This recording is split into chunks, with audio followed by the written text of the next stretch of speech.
Hello, Antigua. Didn't see you there.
I know you're thinking, who the fuck does this guy think he is?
Money in the bank. He's got gas in the tank, you know what I mean? That's right, you're looking at the man. Now, I'm something you could never be.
Hang on, there we go. Right, have I done it?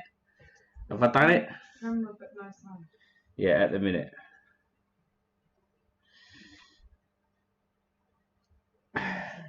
Yeah, don't worry, it's coming.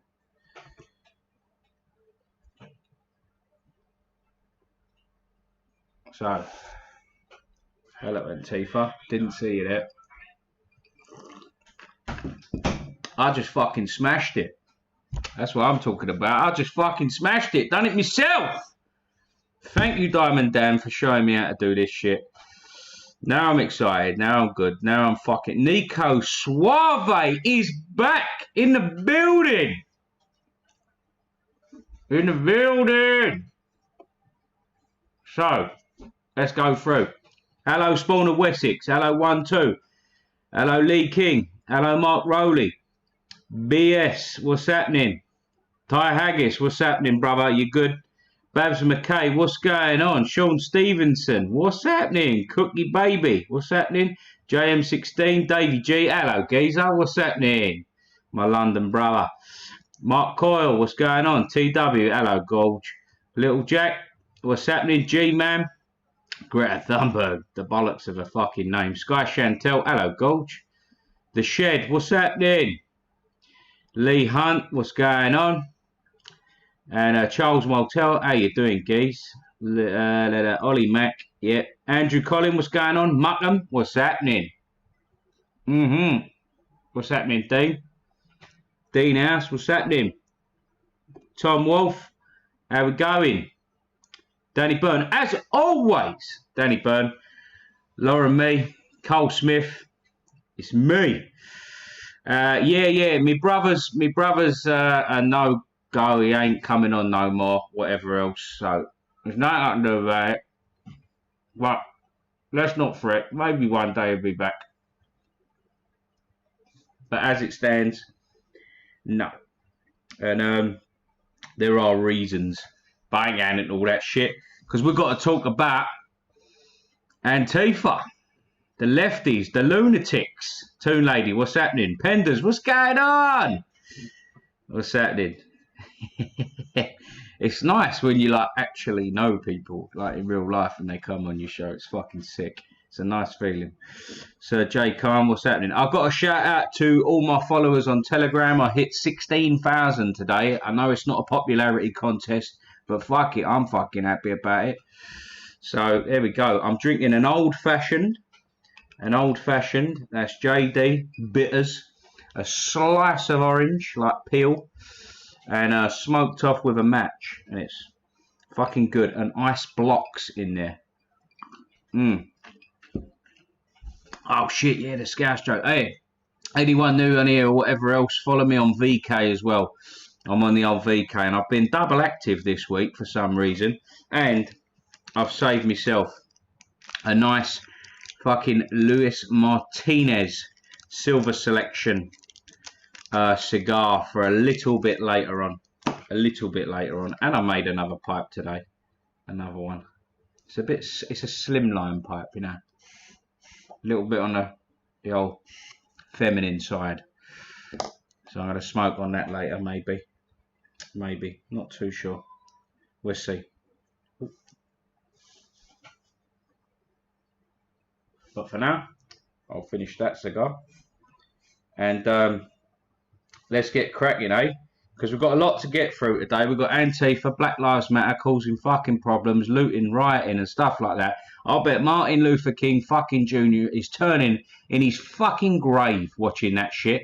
Why the fuck did he fight so hard for civil rights, right, all them years, cost him his fucking life, just to have, you know, black people and white people all on the same page and being treated equally as individuals, not as groups. And then what? We just throw it all down the fucking Swanee so we can go and loot a TV out of fucking Walmart and Target? No, I don't think so. All in the name of George Floyd. Look, listen. George Floyd wasn't a fucking angel, but he didn't deserve to die. Let's be honest. That copper was a scumbag for what he done. An absolute scumbag. And I've heard through the grapevine that it's... Oh, thank you. Hello, Libertine. Didn't see you there. Thank you, Libertine. Fair Maiden, how you going? How you going, Fair Maiden? That's my girl. How you doing? Wales SAS, what's going on? Brumal. Anyway, Lee Smith, what's happening? Yeah, anyway. Back to that. Listen. You know, Luke, like I said, Luther King, he didn't do all that so that we could just go back to this group think. This fucking shit where we, you know, if you're black, you obviously should be this way. If you're white, you're obviously racist. No, that couldn't be fucking further from the truth. I don't give a monkey's what the colour of someone's skin is, because at the end of the day, all this is cultural. It's culture problems. The problems in the black community stem from single parenthood being so fucking high. I think it's in 70% last time I checked. 70% of all households are just single mothers in the black communities. The dads piss off and go somewhere else. It's because the Democrats like to keep the black people down, the black communities down. They make them promises that they never keep, and keep themselves in power. Look, don't worry, we'll give you this. If you're a single parent, you'll get food stamps. You won't have to work for anything. And it's tempting. It's like, well, fuck it, yeah, I'm up for that. When you shouldn't be doing that. You should be encouraging marriage. Leftists like to, put single mothers. This ain't a dig at single mothers, by the way. This is just the truth. That they like to put single mothers on the pedestal, that they don't need no man. You do need a man. You do need a man around. The kids need a man around. My kids need me. My kids need daddy. They fucking need me. No doubt about it. I needed my dad. So this is another thing as well. Any dads out there that don't bother with their kids, I'm talking to you as well. Your fucking kids need you. I don't care how much hard work your missus is. If you're not doing enough and you know that deep down, then do more. If you're trying your hardest and the missus is, the ex-missus is not letting you see the kid, then shame on her. Shame on fucking her. Because your kids need dads. Like, my kids have so much love for me, and I have so much love for them. There's nothing that compares to my kids. Nothing. Not a fucking thing in this world. Take it all. Take it all instead of them. I don't give a fuck. Take the cigars. Take me fucking knives. Take me pipes. Take me computers, me laptops, me fucking tablets and all this bullshit. Take me job. Take me clothes. Anything. Don't care. As long as I get them and they get me, fucking have the lot. You don't have to fight me for it, but you can take the lot. Everything. Nothing is above them. Believe me on that. So not only do they have that kind of love for me and I have that kind of love for them, they also have a healthy fear of me. A healthy fear. I've got it down to, I look at them, this face. Remember the dad face. And whatever they were doing, they stop. Oh. If it ain't working from mum's telling them and they're kind of ignoring her and playing away or being naughty, being cheeky, I'll give them the look. The look. And that's over. That shit's done. So you need that. You need that. You need that alpha male about the house. The alpha male. Not these, and this goes for these fucking, these lefty type dads that are, oh, Oliver, please stop. Come on, Oliver, that's enough now. No, mate. Hey, what you doing? Pack it in. Done. Whatever shit they were doing, it stops. So black communities are suffering big time because of these factors. It's no lie that the prison population in the US, and I'm speaking about the US here because that's where the troubles are at the minute. I know we've got our silly bastards over here defacing statues and that, and good on them kids today for cleaning that up, but I'll get back to that later. Right? The prison systems, I think, are, if I remember rightly, I was doing my research before I got on here, right? The facts can be skewed and can be like, fucking whatever else. However they do this. 70% of the prison inmates come from single parent households. Is that a surprise? No, not to me. I heard it. I was like, yeah, probably. Needed daddy around. Needed that fucking Fur man, foot down, fur man. Enough. You know, I know people personally in my life that are single parents, single mothers that struggle with their kids. The kids are quite naughty and shit, and they don't have that extra. What you doing, boy? What you doing, girl? You know, that extra bit. You know, that bit of support, and around the house as well.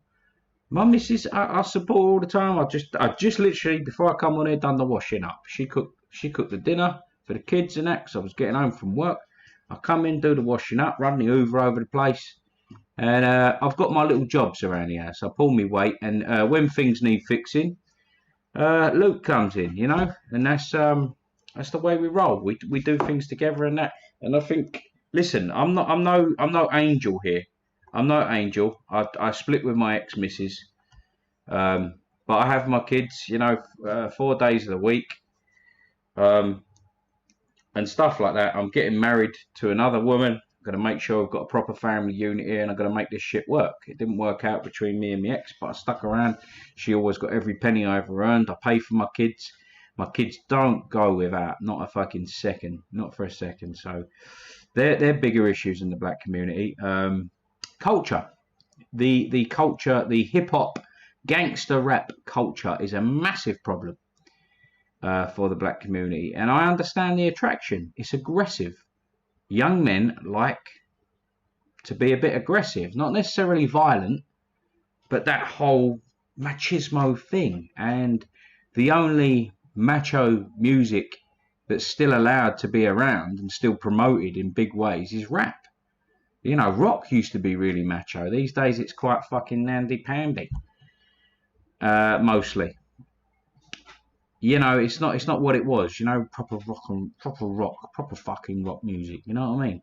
It ain't the same anymore, and it's very appealing to young males that got a bit of libido about them, got a bit of bollocks, and yeah, man, fuck yeah, I love the Game or fucking Dr. Dre or Snoop Dogg or whatever else, and that's a big problem because it promotes violent behavior, gangster.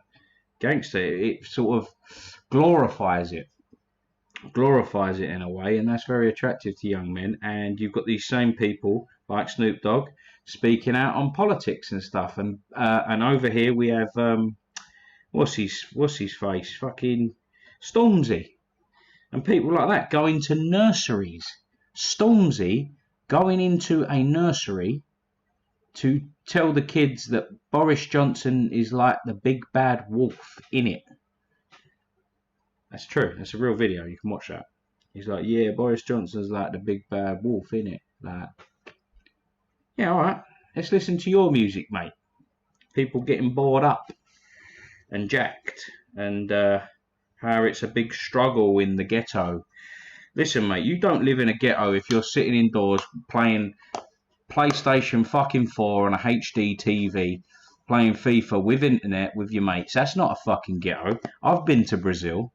I'll show you a ghetto. Imagine having no fucking windows and no plaster in your house, and you've just literally got a fucking metal sheet stopping the rain getting in.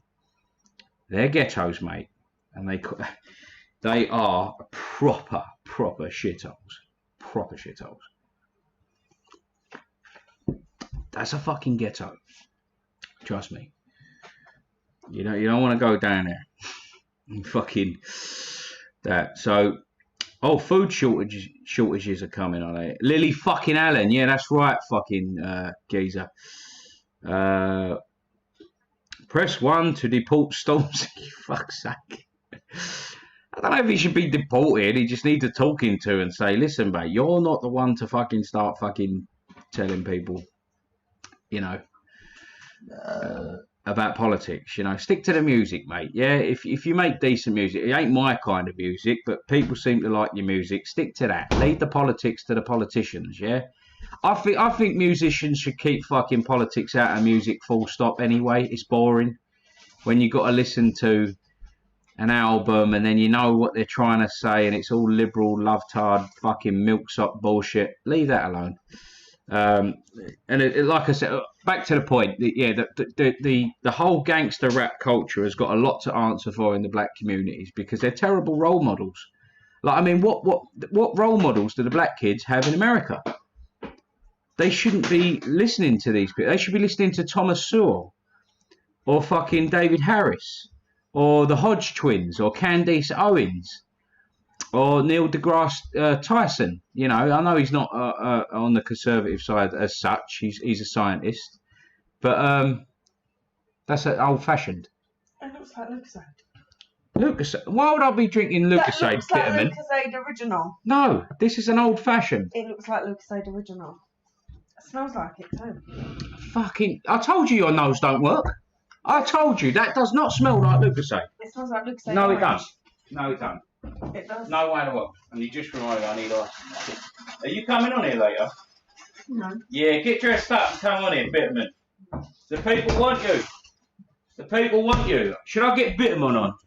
Or Bitterman on next week, like properly? Yeah? I reckon. What do you reckon of the t-shirt people as well, mate? Look.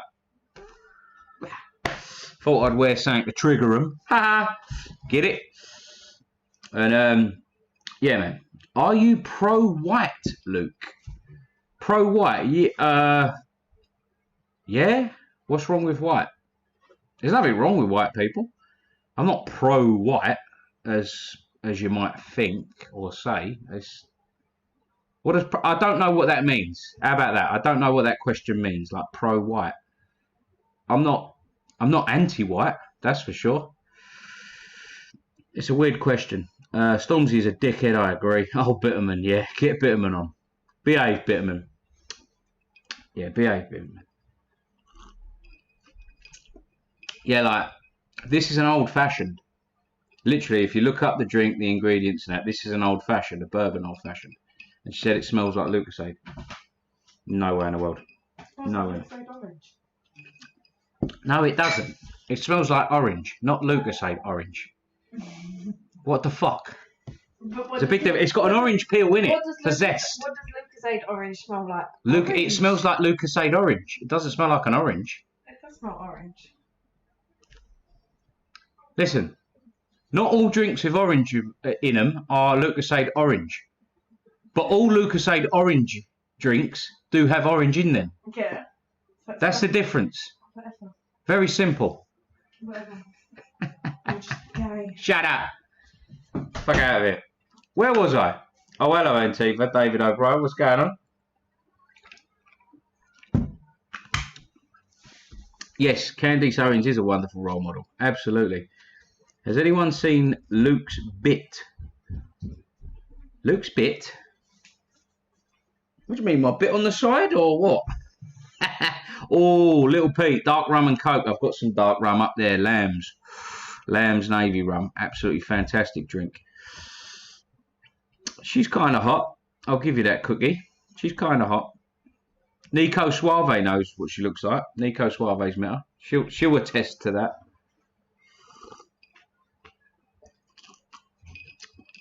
The Dan is going to get himself banned if he carries on. I'm not going to tolerate anyone trying to insult my woman. That's for sure. So, can my admins just keep an eye on him because I think he's a troll, and we get rid of them. We don't need them. So carry on, Dan, and you'll just get kicked. I know where you're going with this.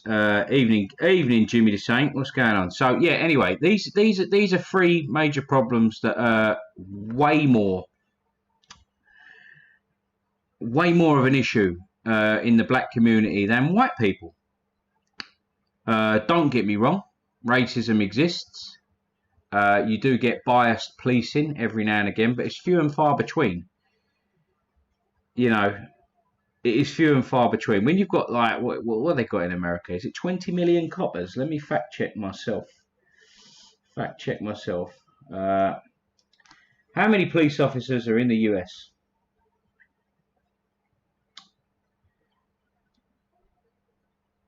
You have, 20 million. What a fucking idiot. There are 800,000 sworn law enforcement officers now serving in the United States, right? 1 out of 800,000 did something crappy. Okay, did bad police work, terrible police work, cost a man his life, and it's white people's fault.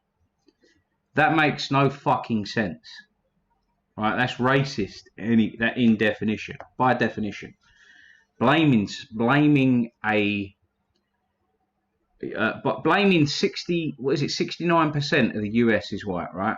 Something around that figure, and it's their fault. It's white people's fault, and now people have to take the knee, kiss shoes. I saw a fucking disgusting video of a woman sucking people's cocks as she was driving past in the car as like an apology for slavery. I'm sorry to the Black Lives Matter movement, but slavery ended like 200 fucking years ago, man. Like, that shit ain't gonna fly anymore. I'm from England. We were slaves. People from Ireland, they were slaves at one point in history. And we don't blame others for our shortcomings. I think the biggest, out of everything, the biggest thing holding back the American black community, if you want to call it that. I don't like doing that because I like to be more of an individualist. But if we're just going to do that and play the lefty game, then the only thing holding you back is the excuses you are given by these Democrats, these lefty liberals, the bad ones.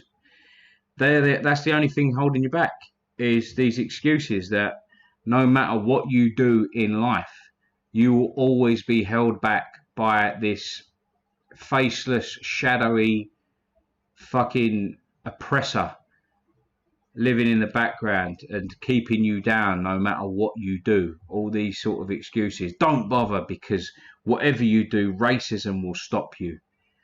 If you want to be something big, racism will stop you. Fuck that. The NFL is 70% black players from the United States of America. The NBA is something like 90% black players.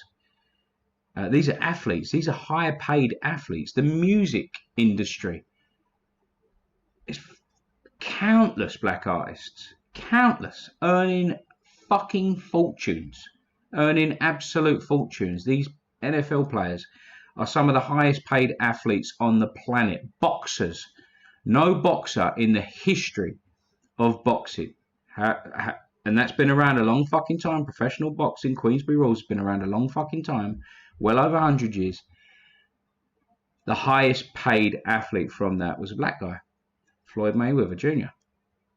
There's nothing held him back. Not a fucking thing. Not a fucking thing. And props to him as well. He's offered to pay for George Floyd's funeral. Nice gesture. I like that. I don't think there's any excuses anymore. You don't need to sit back and not bother. Sit back and not try, because this faceless fucking oppressor will keep you down no matter what you do. It's bullshit. It's bullshit. It's fed to you to keep you down. You can do whatever the fuck you like. That's the United States of fucking America. This is Great Britain. There's nothing holding you back apart from your own fucking excuses, or the excuses made for you, or the brainwashing that you believe. Fuck that. Join Candace Owens and the others and Blexit, as they call it. Blexit. Is it Blexit? And it's Blexit. The black exit from the liberal fucking socialist fucking communist spastics that do this to you. Antifa. People like that spreading bullshit. Not worrying about facts because they think the facts are convoluted and fucking made up. It's bollocks. Soros, yeah, that's right. It was Soros. George Soros funds Antifa. Hello, Gorge. Hello, Angela. How you doing? Tiffany. Hey, how you doing? And I mean that with the greatest of respects. And I'm not going to sit here like some fucking twat and say, I've got black friends, therefore... Listen, I've got more than black friends. Much more than that. My brother's kids are, mixed race. This is not some fucking virtue signaling moment from me. I'm just saying, don't ever be one of these lefties and try and throw that in my face that I'm just doing this out of racism or for some fucking white power thing or nothing like that. Listen, I've got friends that are FNATs. I've got friends that are conservatives. I've got friends that are Proud Boys. I've got friends that are liberals. I've got friends that are lefties, actual proper lefties, things like that. Thank you, Drama Clean. That's quality name. Thank you. I've got friends from all walks of life and whatever else. Listen, I live in the East End of London. How the fuck was I going to get by having only white friends and fucking bollocks? Not having any of that. I'm telling you the truth, lefties and Black Lives Matter people. If you're listening, because I hope you are, I put the tags in. I'm telling you this for your own good. There is so much data, so much evidence, so many things that back up what I'm saying. So many facts that back up what I'm saying. That it's at this point, if you deny it, then you're just lying to yourself. Or you're so brainwashed by this point that there isn't no hope for you, but you will have to just broaden your horizons, open your eyes a little bit more. Because seriously, like, if you really wanted to be, you could be an ice cream man. If you really wanted to be, you could work in the stock exchanges. If you really wanted to be, and you were physically gifted enough, you could be an athlete of some sort. Black people prove all the time that they're gifted. They're gifted as athletes, as musicians, as teachers, as fucking postmen. It doesn't matter, whatever it is. If you see another black person in a job you would really like to do, or you wish you were there, then the only thing holding you back is your fucking excuses. There isn't some great white oppressor keeping you down. No way in the world. It's your fucking attitude, it's your mindset, it's your choice. Stop fucking hiding behind the excuses or believing the excuses, whichever it is. Stop it. Change your fucking outlook. I changed my life. I was a fucking shit. Listen, I was a boy, right? I did some stupid ass shit. I was a musician for years and stuff like that, and I got up to some terrible things and was a prick and didn't sort my fucking life out. Now I have a pucker job. I have a family. I'm getting married. I've sorted myself out. And I never made an excuse, not once. I just tried something and lived a life and had a lot of fun. And then I stopped it at some point and got my feet on the ground and sorted it out. And I didn't come from some fucking rich family or any shit like that. Nothing at all. Nothing of the sort. I'm from the East End of London. Do you think I fucking had it easy? Not that I had it hard. No way in the world. I could go online right now and watch some African kid whose family was slaughtered by Mugabe, who has had a much harder fucking life than me, and my life isn't even comparable. I couldn't walk a mile in his shoes. I couldn't lace his boots. Okay? If you're from Western society, you don't have a lot of excuses. And don't get me wrong, people have fucking hard lives. People have terrible lives. They lose their parents.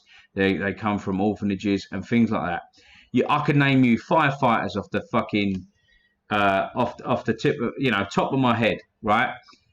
Thank you, Dino Blanco. That's a quality name, by the way. Listen, I could name you 5 UFC fighters off the top of my head who have had fucking unbelievably rough lives. Vito Belfort, John Jones. There was a guy, I forgot his first name, but his last name begins with Harris. His fucking stepdaughter was murdered.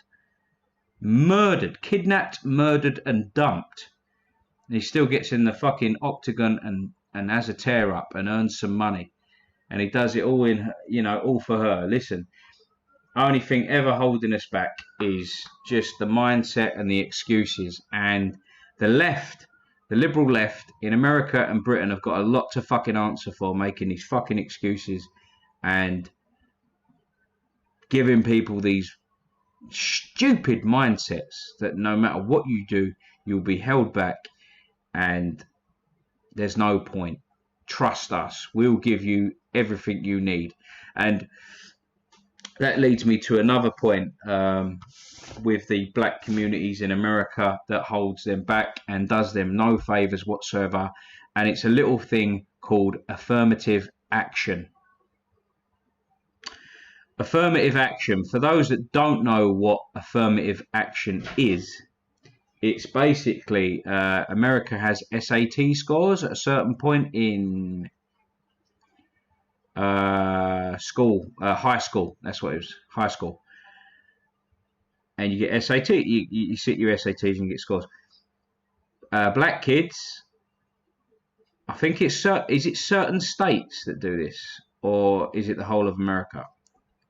Either way, there are black kids that don't have to score as high in their SATs to get into college as other students. Now, this is fucking nonsense. This is absolute bollocks. This makes no sense. It is racist by definition. Because you might have an Asian student, right, who has to work harder than the black students and get better scores, and he may well be from the same neighbourhood, same as a white kid. He may be from the same neighbourhood. This is fucking bullshit. This does him no favours. Does him no favours whatsoever. Like, what sort of bollocks is that? That absolutely blew my mind. I was like, are they serious? So you basically tell them, don't bother trying as hard. You'll get in anyway, because you've only got to get this score. We'll make sure you get in. So some kid might have worked his bollocks off that's not black, didn't quite get the scores that he needed to, but if he'd have got these scores and he was black, he would have got in. And then he doesn't get. How disheartening is that for the other kids? It's just racism, straight up. It makes no sense. And what sort of message is that to send to the black kids anyway? I don't understand it. It's fucking nonsense. It's absolute nonsense. Now I'm going to read some of the comments here because I'm sorry to be ignoring people, but obviously I was on a flow. Mr. Cage, did you see the little white girl who was made to kneel? Yeah, I saw that. There was a little white girl that was made to kneel holding a sign with an arrow pointing up to her saying privileged and Black Lives Matter underneath it. Absolutely fucking disgraceful. Those parents should be ashamed of themselves. You're making your little toddler that's only about 4 or 5 years old, you're making her feel ashamed of herself for something she cannot control, and that's the colour of her skin. You're going to make that little girl be ashamed of herself when she's done nothing wrong. She's completely innocent. Children are innocent. Don't use children to spread political messages. It's a fucking disgrace. You should be ashamed of yourselves. Absolutely disgusting. Bang on. Bang out of order. Bang out of order. Affirmative action, equal opportunities. Yeah, affirmative action is not an equal opportunity. Not at all. You know, Martin Luther King Jr. wanted equal opportunities for all. Affirmative action is the opposite of that. There's special scholarship for black kids only. And there are some colleges that are blacks only. Thank you, Tiffany. That's bollocks. That's just total segregation. That just creates more divide and that creates more animosity amongst people. That doesn't help anything. It's the total opposite.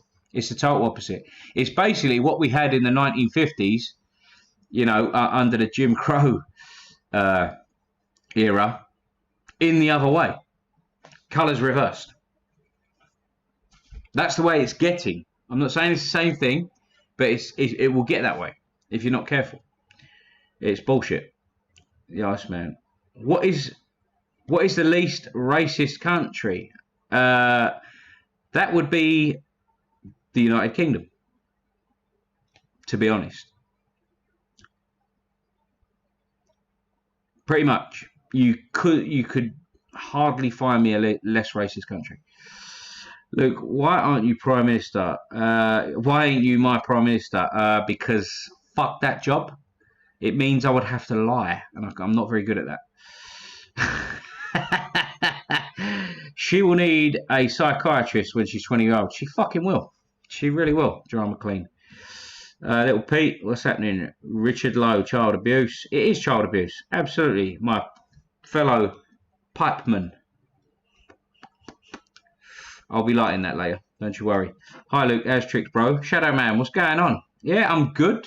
I'm shocked. No, I'm not shocked. I'm not shocked. I'm disgusted by by what's going on in the media today. Yes, Luke for Pete. Definitely never going to be a Prime Minister. Hell no. Fuck that. I'm not smart enough, to be fair. Heidi Kane, what's going on? How you doing, Gorge? Fucking miss you on Instagram, but they won't let me on it. There you go. Yeah.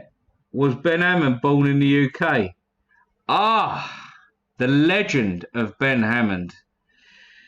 People, there is a man named Ben Hammond who defies logic, defies science, and they broke the mold when they made this man. Trust me on that one. He's quite a something. You know what I mean? I think I know who that is now. And if it is, it's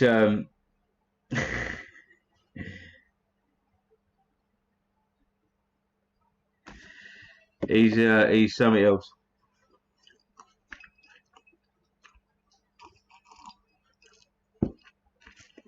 Yeah, apparently when Ben Hammond goes for a blood test, he literally refuses the syringe because it would never penetrate his skin and opts for a Beretta and a bucket. There you go. Have some blood. That's the kind of man he is. Apparently his tears would cure coronavirus, but the hard bastard never cries. So it ain't gonna work.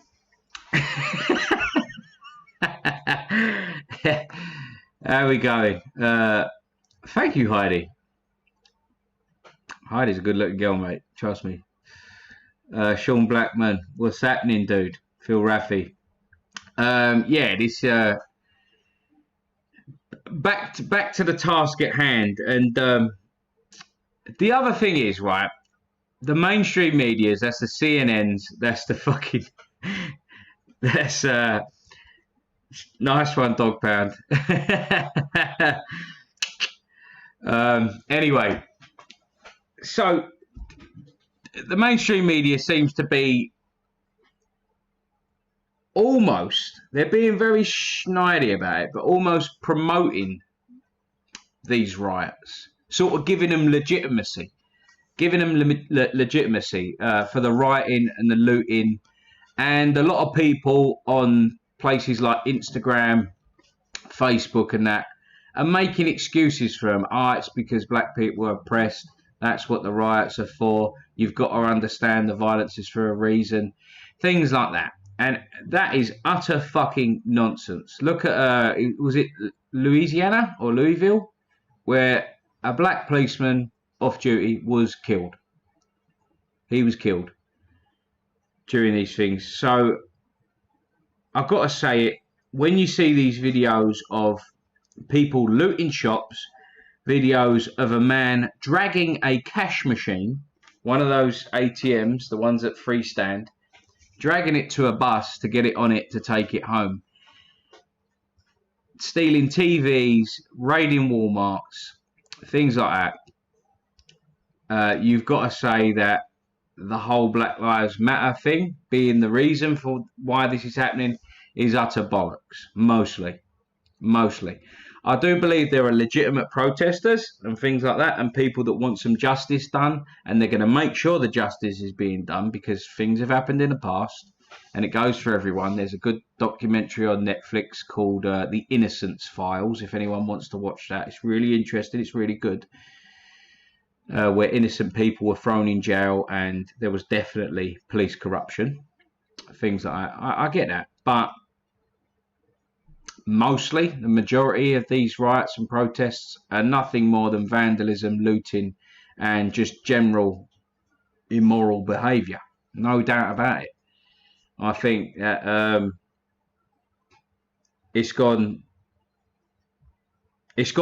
like the Black Lives Matter movement started, I believe, for a good reason.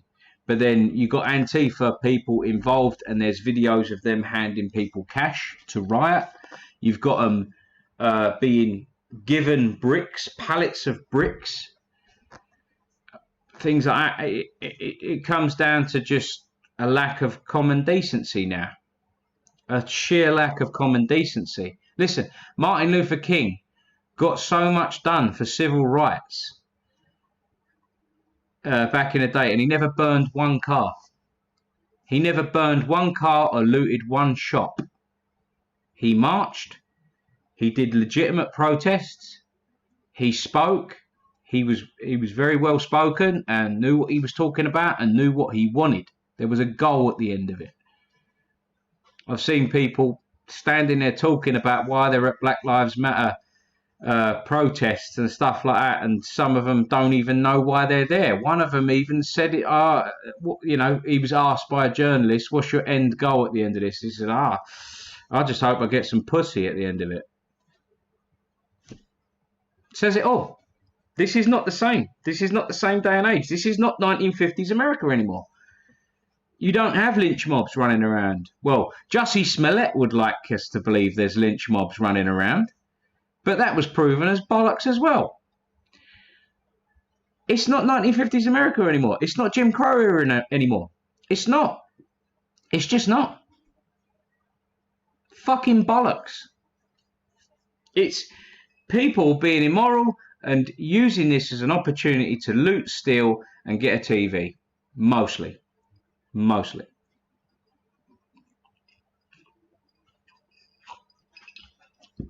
And hopefully the police officer involved in that gets jail time, gets the proper appropriate punishment.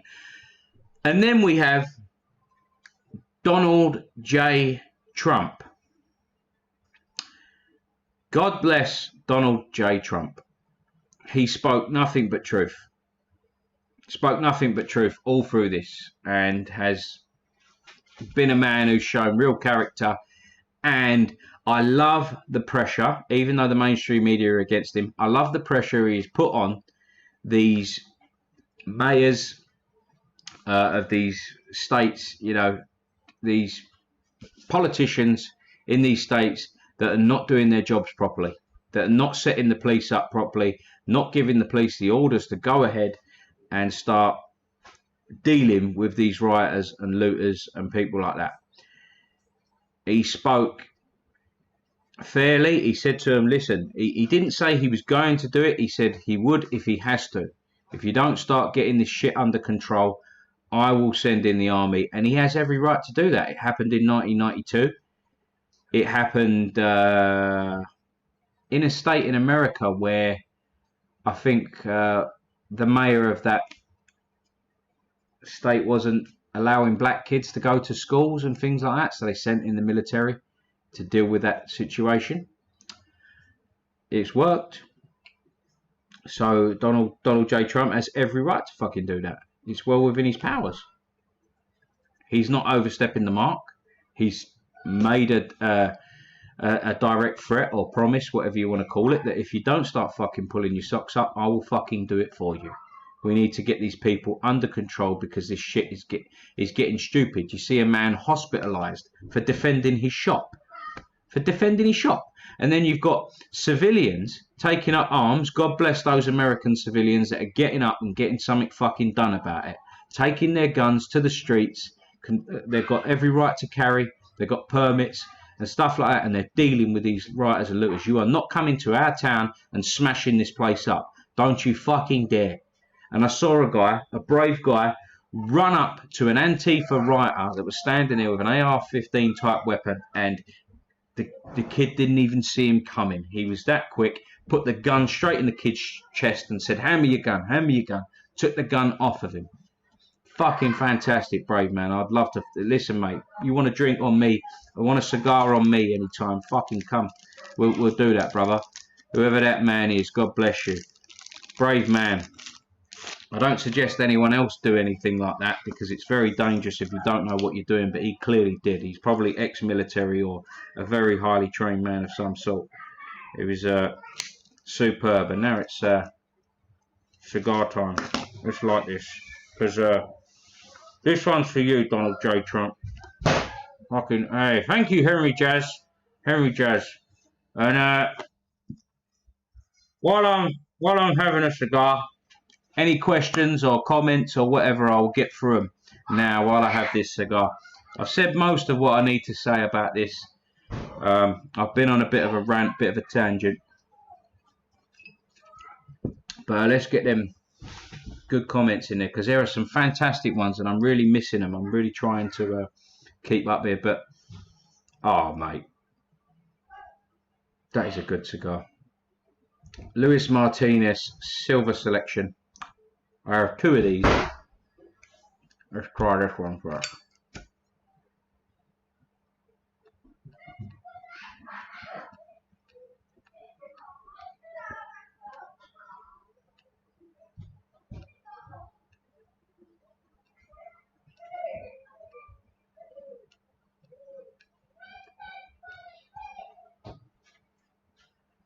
Almost lit.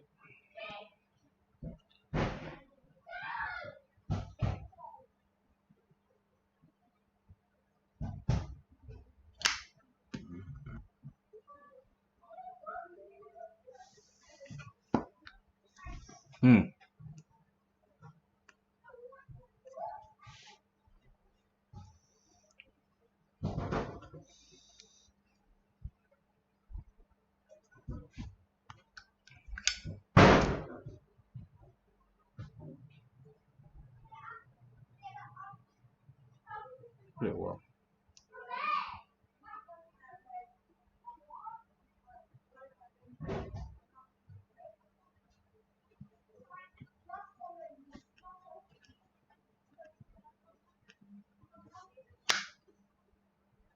There we go. The cigar is lit. Sorry about that. I have to concentrate. So, here we go. Lee Smith, civil rights movement created by the usual suspects. Fair enough, if that's what you think. Won't do that as a real thing like that. Have you missed me, Luke? I have missed you, fair maiden. I love you, Gulch. I do love you. Family. Family forever. With you, brother. Yeah, your numbers are good tonight. Yeah, they are actually. 74 viewers. Thank you. Thank you all. This is fantastic. This is a real treat. Thank you. The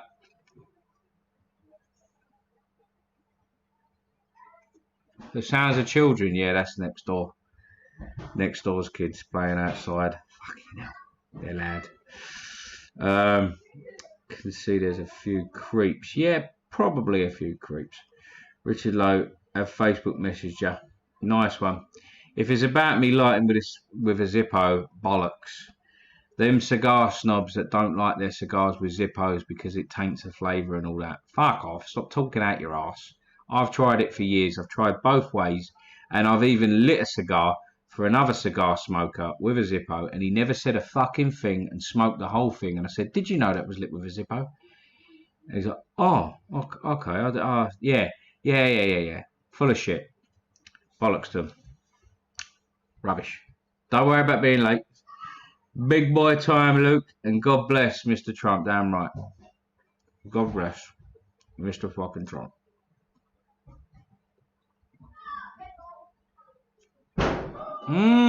How we doing, streets? How we doing, streets? I found you on Telegram in the anti-Antifa group. Ah, thank you. Drama Clean. Yeah, I'm in that group. Anti-Antifa. Always anti-Antifa. And Here's to good health and Antifa suffering. Thumbs up. You don't have to, people, but a thumbs up is always appreciated. And I'll make sure I've got the actual live stream playing. Yeah, I have to have a piss in a little while. If you don't know. No, mate, have a look. All right. I don't have my phone on me, Richard. So when Bitterman comes back, I'll tell her to bring my phone. Yeah, we are having a beer soon, Iceman. I am always up for a beer, geezer. I am always up for a beer. Yeah, back to Donald J. Trump, actually, because clearly, right, I noticed this, right? Donald J. Trump, right, threatens military action if the mayors and the states don't start, the mayors of the cities mainly, mayors of the cities, don't start getting shit under control. Okay? He threatened action, military action. He said, I'll send in the, was it Home Guard or something like that, and or the United States Army, if they don't start doing that. So the mainstream media, like CNN and the rest of them, called that tyranny, tyrannical, an abuse of power. Okay? Because he was going to get the rioters off the street. It was the same mainstream media that slated him for forcing people to stay in their homes during coronavirus. So they're okay attacking him because he's threatening to send in the army and get rioters off the street. They're not okay with that. Not okay with that. No, hang on. They're not okay with that. But then he's also a bad person for trying to stop people being on the streets for coronavirus. Oh, that's fucking tyrannical. He shouldn't be. I don't get it. Like, do you know what I mean? This double standard they have for him. Anything he does is bad. Anything he does is bad. He's either doing too much or not doing enough. One or the other. Which one, people? Which one, mainstream media?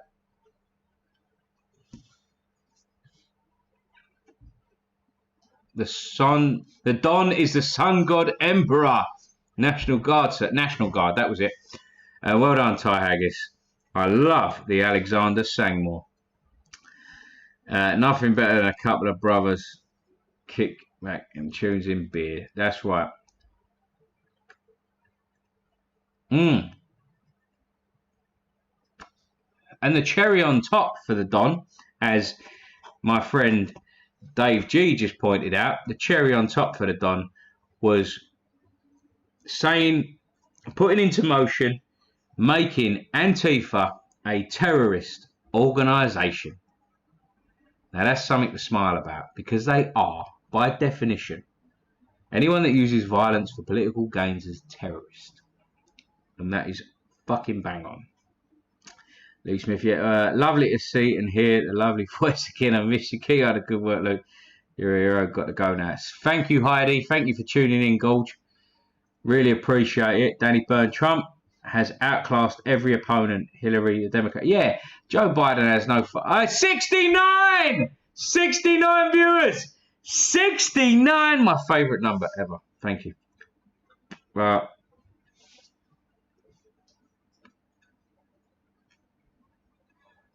Watch the Hispanics deal with him. Yes, I saw a really good video. Well, I don't know if it's really good, but some like Cholo gangsters turned up to a neighborhood where rioters were smashing the place up, and they actually opened fire on them. So even the fucking Hispanics ain't backing this shit.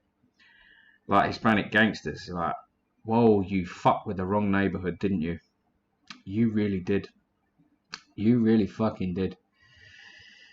Jeez.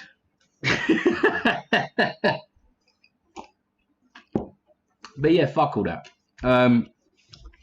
You know, it is what it is. David G. Right, National Guard, like the reserves, Fair enough. That's what they are. Lee Smith. Did they give a reason? No, they arrest a tattoo artist trying to keep his family fed, but let thugs go crazy. Yeah, that's right. That's right, Drama Clean. That's right. Absolutely spot on. The difference between Jack Dawkins' telegram and the fake news image. Yeah, that's right. That's right, Juice. That's right. You know, you got people like APW, Jack Dawkins, the Reality Report, like my boys. We're spreading the real news. The real news. Completely different to the mainstream media. A completely different taint. A completely different flavour. And most of what we say is honest, unless there are convoluted facts in there somewhere. You know, can't get everything right. Not going to pretend we are. And there is a sort of agenda, but we are forced to have an agenda because there is a huge lefty agenda. You know, that's the problem as well. You're getting people that are so separate in the things they think, the things they believe. And that's because we are lied to so much. It's not because we hate each other so much. It's because we're lied to constantly. The mainstream media always has some left-leaning agenda behind what they're saying. Constantly. We have to listen to this shit. Apart from Fox News are pretty good. They're pretty good. Most of the time. Not everything, but, you know.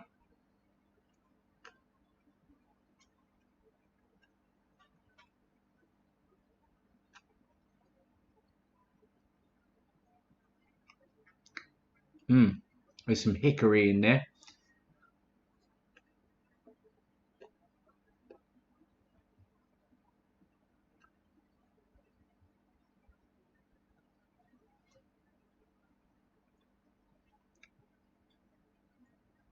Some chocolate. Kind of a noodly taste. I always get that noodly soy taste. I always do. I don't know why. Anyway, we are TR. Nanny Blue, what's happening, Nanny Blue? You good?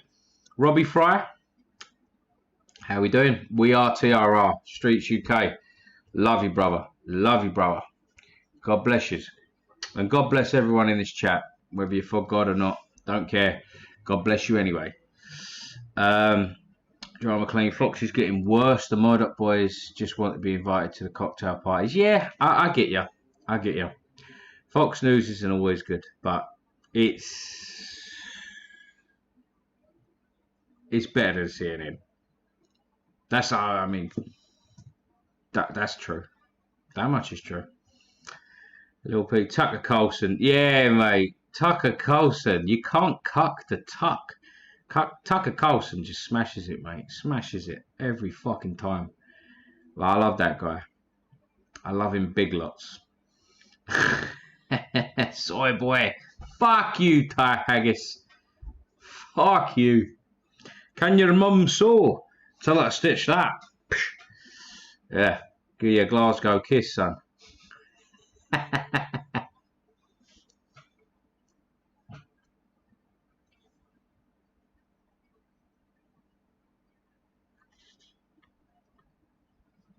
Yes, TW. I have signed that.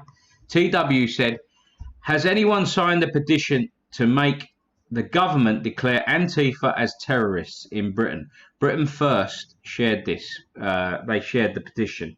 It's out there, people. Make sure you get it signed if you're listening. Make sure you get that shit signed. Let's have Antifa declared as a terrorist organisation in the UK, because that's what they are. And I have plenty of proof of that. Plenty of proof. APW does. TRR does. I'm sure Tommy Robinson does. I'm sure Britain First do. I'm sure all those people out there. I'm sure Mark Collette would even jump in with that one and get that shit signed. I don't care if you're FNAT. I don't care if you're fucking Patriot or whatever you fucking call yourself. Whatever label you like to lump yourself with. Don't matter. Get that shit signed. Let's all agree that Antifa should be a terrorist organisation. You know? I don't care. Oh, the boat trip, man. Yeah, that boat trip looks sick. CNN is so anti-Trump, it's unreal. Every minute of the day, they do. And he feeds off it. Every time this is the great thing about Trump, right? Great thing about Trump. is whatever they sling at him, he's got like, his skin is smothered in duck butter or something. Just nothing sticks to him. He's just oil. He's just slick. It's just, sling it at me. I don't care. It's going to fall off. Nothing sticks to Trump. Nothing. Everything they've tried to do to him, every time they try to take him down, it's never worked. Never once. Trump don't do that shit. Trump don't play them games. Say what you want about me. It's not happening. And I respect him for that. Listen, Trump doesn't get everything right. He doesn't get everything right. I'm not going to pretend that. I'm not sitting here like he is the golden boy. But it's because he's so funny. He just, keep it coming, people. Keep it coming. Keep the hate coming. Doesn't matter. My people love me. And that just makes him better to us. Even if he gets things wrong, we just forgive him. A lot of other prime ministers, presidents, things like that throughout history don't get away with the stuff he gets away with. But that's because they sling so much shit at him. The left wing, right? The left wing is its own worst enemy. It's a cancer these days. They used to be intelligent, open-minded people. I'm talking back in the day, probably back in the 60s. You know, well, that's when the shit started really happening. But they had some, you know, they got decent ideas. You know, they're nice, and you know, I agree that people do need a hand, and you know, not everyone's born equal, and that's okay. But we'll help the ones that are not. And when someone falls out of work, we have a net, a safety net of social. Yeah, I get that. Yeah, I get all that. But now it's gone too far. Now the pendulum has swung so far left that people, even their own people, can't be left enough. You can't be left enough. You what? You don't think this? You don't agree with the group think on one thing? Fuck you. Racist. Fascist. You are no longer a part of the left wing. And that's why they treat their own. They treat their own like shit. You don't think enough like us. You don't think enough left? You disagree with one thing? You go somewhere else. You are not welcome here. You have invaded my safe space. And I will not tolerate this. Scum.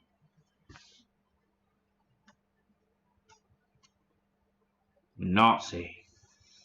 And that's what they do. Tear each other down. The left eats the left. All the time, always happens, every fucking time. And that's why that shit don't stick with Trump. He's like, I'm not bowing down, I'm not apologising to you. Go fuck yourself. And you gotta love him for it. You have to. Even if he's wrong on some things.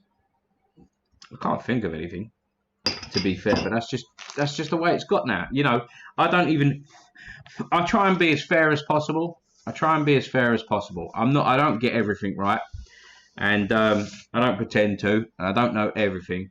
And you know, there are some things I will change my mind on. I can change my mind. That's fine with me. It's all good. But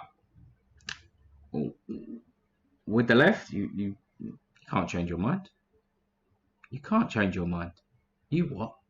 You've spoken to them and now you've changed your mind. You've spoken to a conservative, now you've changed your mind. So you basically spoke to a Nazi and he's brainwashed you. You can get out of here. You're no longer welcome in this university. And do you know what? I want to get to the universities after this, right?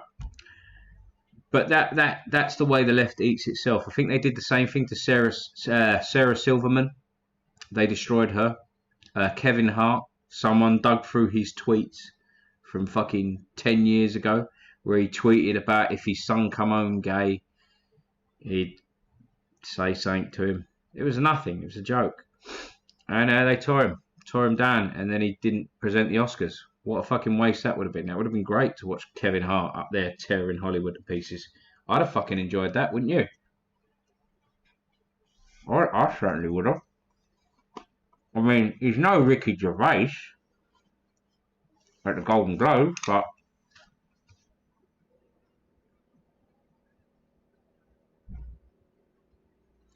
I'm sure he would have been good. I'm sure he would have been good. Pretty sure. He'd have done a decent job. But no, Lev didn't want to do it. Get him off. He said something about his own son as a joke. Jesus. But yeah, I'd smash her back door. The snake that eats its own tail. That's right, little Pete. That's right.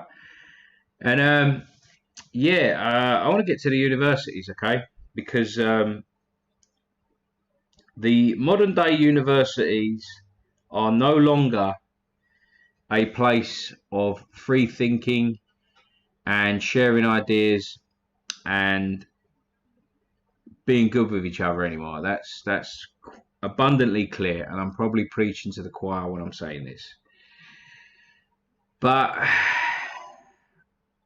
do yourselves a favour and send your kids to trade schools like plumbing, electricians, doctors,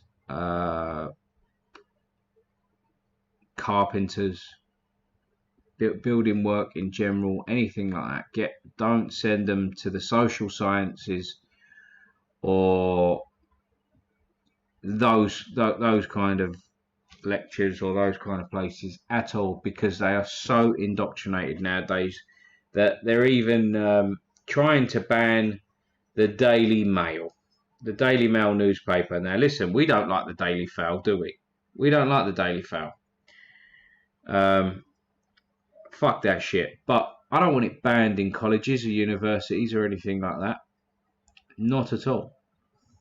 I want that shit to be there, because if they have ideas in there or agendas, they should be pulled apart in universities. The whole point of going to university is to listen to lecturers, to understand the world from other people's points of view, so you can form your own view.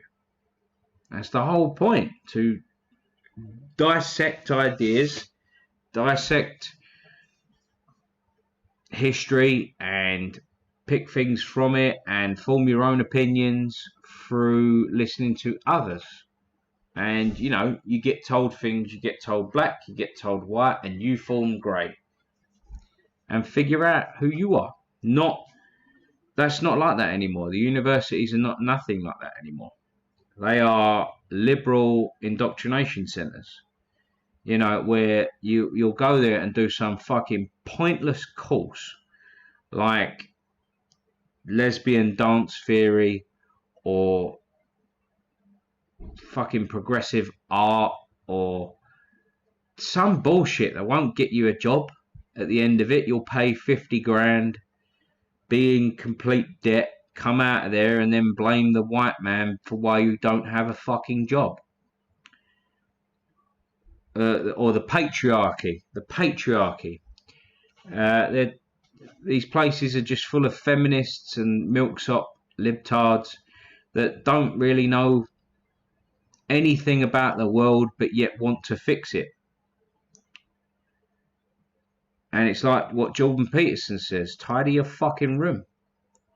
He doesn't say fucking, but he says tidy your room, you know, clean your room before you go out there and try and set the world right.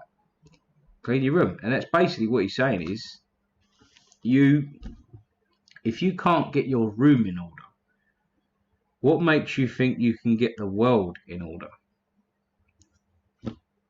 Simple as that. And it's a great message.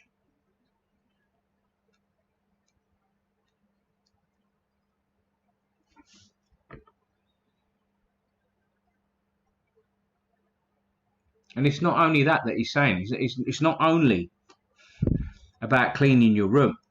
It does make you feel better. When you get the room clean, when you clean up your house or your room, whichever you have. Most students would have a room. It's a difficult thing to do. It's a difficult thing to do, to sort it out and get it in order. It takes time. It takes effort. And it takes some sacrifice. You'll have to throw things away that perhaps you wouldn't want to stop clutter. And these things, You know, it's not the easiest thing to do to get you fucked. Believe it or not, it's more difficult than you think. But that's exactly what these lefty libtards don't understand. Is that what they do is when they join these things like Black Lives Matter or feminist movements and things like that, one of the main things they do is point the finger of blame elsewhere, like white males, the patriarchy.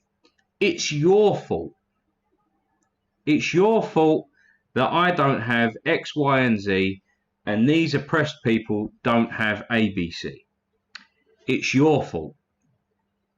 So it's a shortcut to moral virtue. That's what it is.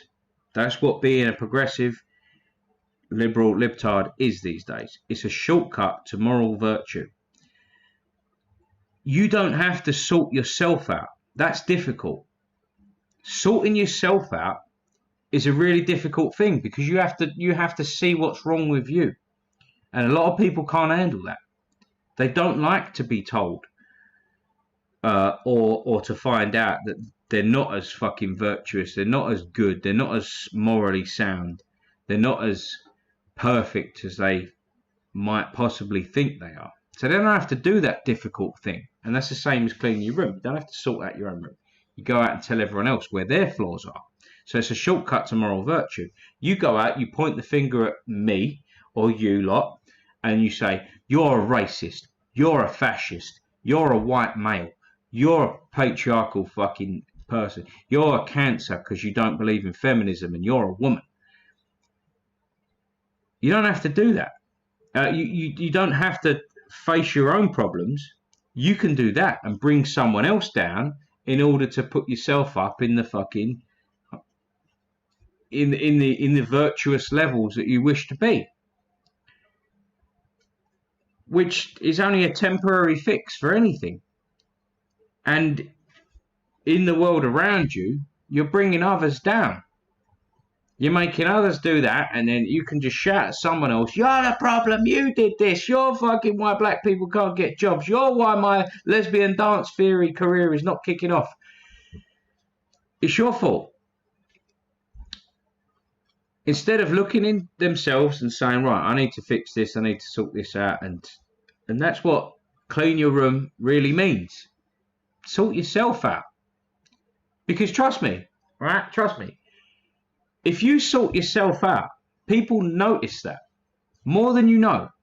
Let's say, right? Let's say you've got, on average, 600 to 1,000 friends on Facebook. If you're on Facebook or VK, whatever the fuck it is. Let's just talk about the general population. Most people are on Facebook, and most people know 600 to 1,000 people. I reckon it's roughly about 1,000 before you know it. Like, okay? So if you start making improvements in yourself, you will get a little bit of envy. There'll be the jealous people, but the vast majority of people will see you're doing well, and that will make them want to do better themselves or be happy about you doing well, especially close family members and stuff like that. They'll see you doing well, and they'll be like, fucking good for him, and it give them a boost. Right, now you've got 1,000 people. Now, if you influence those 1,000 people, just say on your Facebook, and they go on to do better in themselves and start changing their attitude and stop blaming other people for their problems and things like that, and they start taking after you, you influence them just that little bit, just that like 2%, influence their lives to be a little bit better. That's still 2%. And if those 1,000 people do it, that's 1 million people before you know it that are all better in themselves, just that little 2%, and then that's 2 million percent. You know, do you know what I'm saying? Just those little things. And that's what the lefty libtards don't understand. They're quite happy to blame someone else because that shit is easy, rather than improve their fucking self and stop doing stupid courses, go and earn some money, go and make a decent business, go and make things better for everyone else. No. First thing they want to do is turn on the fucking first person that doesn't agree with what they say and tear that person down and maybe physically attack them, which is likely with those lot because they can't handle things. And that's the way they live. And that is a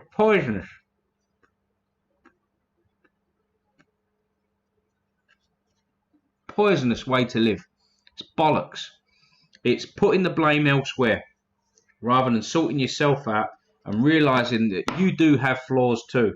You're a fucking human being. You're not perfect. You weren't born perfect, and you certainly weren't made fucking perfect. And Jeremy Corbyn and Diane fucking Abbott ain't gonna fucking solve all your problems by giving you free handouts, let me tell you that.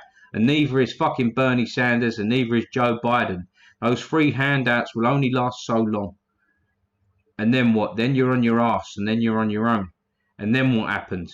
You end up on drugs, selling your body, doing these fucking stupid things in the name of feminism, and all your fucking cronies are fucked off. Some of them actually grew up and got families together and actually sorted themselves out, and others of them turned to drugs, and it's just a fucking vicious cycle that's only getting worse and worse and worse and worse. But thank God Donald fucking Trump is hopefully gonna put them to right, you know.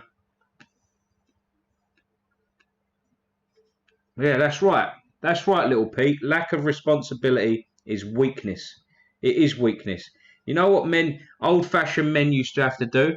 Old-fashioned men used to have to pull their fucking trousers up in the morning, put their boots on, and go and take responsibility for their families. And that's what modern men should be doing. Not fucking waiting for Jeremy Corbyn and fucking Joe Biden to sort their problems out with handouts. No. Sort your own family out. Go out and get a job. Go and demand the fucking jobs. Listen, I'm the best fucking worker you ever had, and I will work my bollocks off night and day to fucking feed my family. Go and do that. Go and do that shit. Go and get yourself a proper education. Not some fucking Marxist professor telling you how everything you ever do will never amount to nothing because of the patriarchy. Bullshit. Bullshit. You make your own fucking luck in this world, sonny. You make your own fucking fortunes. You know, the streets weren't paved with gold when people went to America. No, they fucking weren't. They were hard. And they were attacked as soon as they arrived by Sioux Indians, Comanches, and Apaches. You name it. That shit weren't easy. You have it easy. You actually have it easy. And you are worse off having it easy than you ever did, than you ever would have back then. Trust me. I'm sounding like an old man here. I really am, but no, for real, I fucking mean it. Right reaction. Sneaking a few minutes of Timmy Bombson's like, Luke is making me smile. Hey, thank you, right reaction. How you going? Mr. Timmy Bobinson. Phil Raffy, what's happening, Phil Raffy? Hello, Viking dude.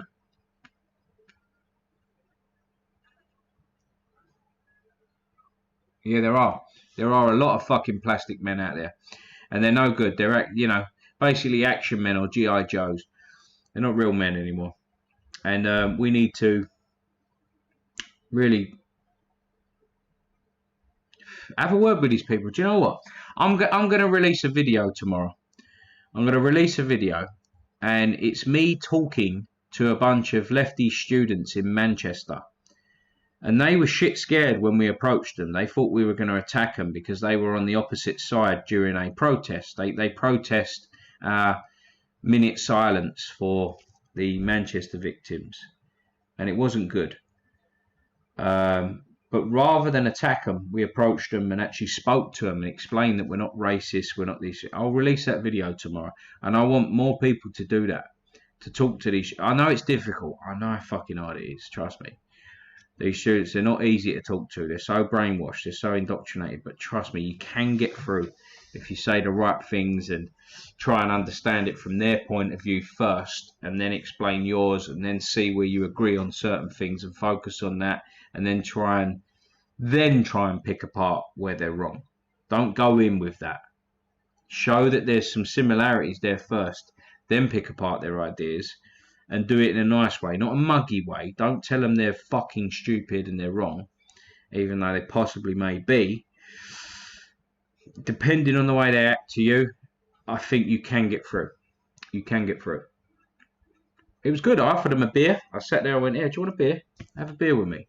We had a bag full of cans we got from Tesco's, and there you go, lads. Have a beer with me. It'll be all right, you know. So, what brought you to the protest today? And it goes on from there. I'll put the video out tomorrow. It's interesting. It was good. We kind of got some common ground there, and explained to him that we're not racist, not at all.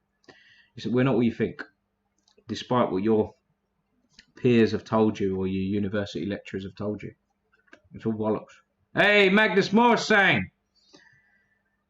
Man, I have a cigar for you, Morrissey.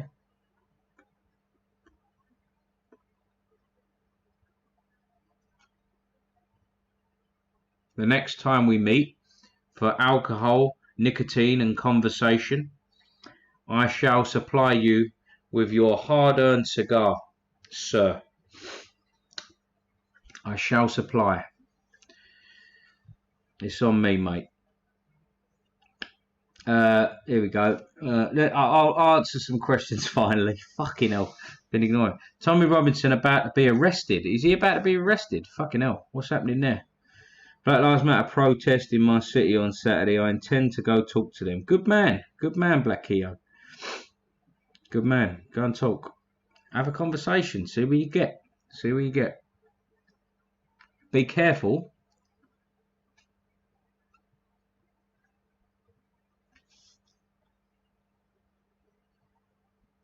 The Jews. The Jews, you're an interesting person.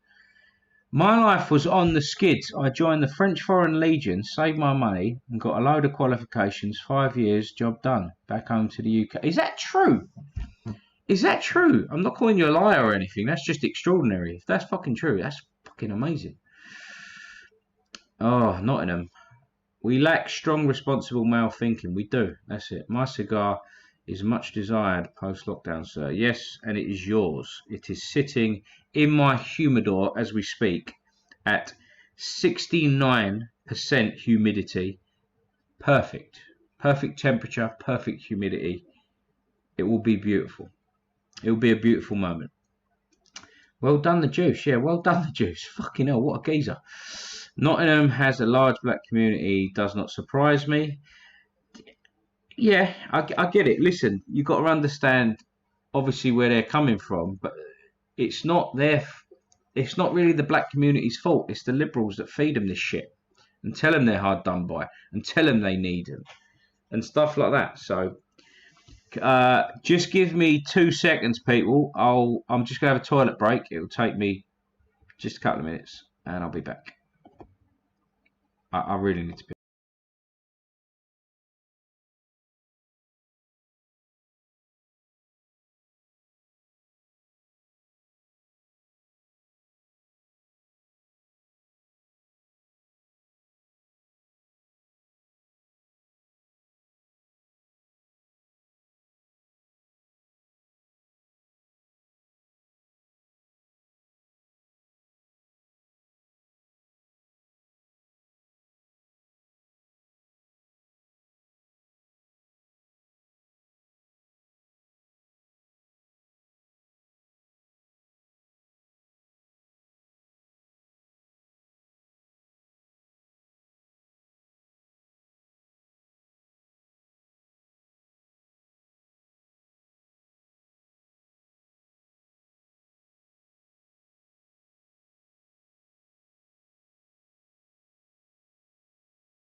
There we go. I'm back. Didn't take me that long, did it? Didn't take me that long. How are we doing? Yeah. So, what's been happening apart from the old Black Lives Matter protests and whatnot? Let's have a look. Bring back national service for all. Yeah, I agree with that. I like national service. I think that would be fantastic because if you don't go on to further education and you don't leave school with a job, why not have some national service for these people? It would bring back some spines, bring back some discipline, especially for kids from single parent households that didn't really get the father figure there.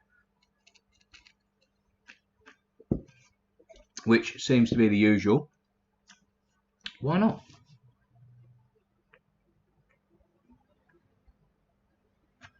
I do need a Shiwi. I do need a Shiwi.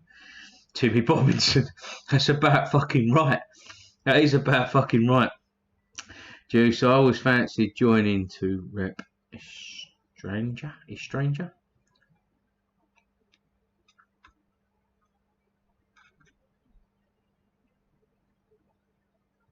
Yeah, I hate the virtue signalling left. The virtue signalling left are the worst of the worst. They are the worst of the worst because they warrant this kind of behaviour. They warrant these riots as if it's some virtuous thing to smash up people's property, to attack innocent people, to loot and to riot, and just act a cunt. They give validity to these people and say, oh, it's because of this, it's because of history, it's because... Bollocks. Fuck off, is it? It's fucking nonsense. I'm not feeling that shit. I'm really not. That was fast, wasn't it?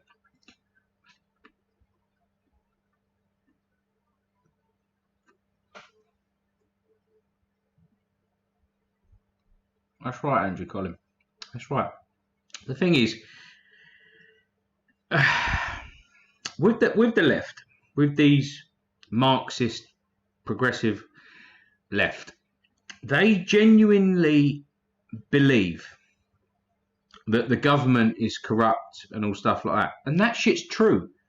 We actually share that with them. We actually share that idea with them, which they don't realise. That we know the government's corrupt. We know it's wrong. But the answer isn't anarchy, socialism, or communism. That's not the answer. The only way the people will beat the government, drain the swamp, is to unite. To unite against them, use our votes wisely, have a real candidate that's really going to be for the people, and that doesn't mean a communist that's going to hand out free shit to everyone and things like that. That shit won't work. And the reason the government controls us so is because we don't unite. We actually don't unite. We need a common sense party, right?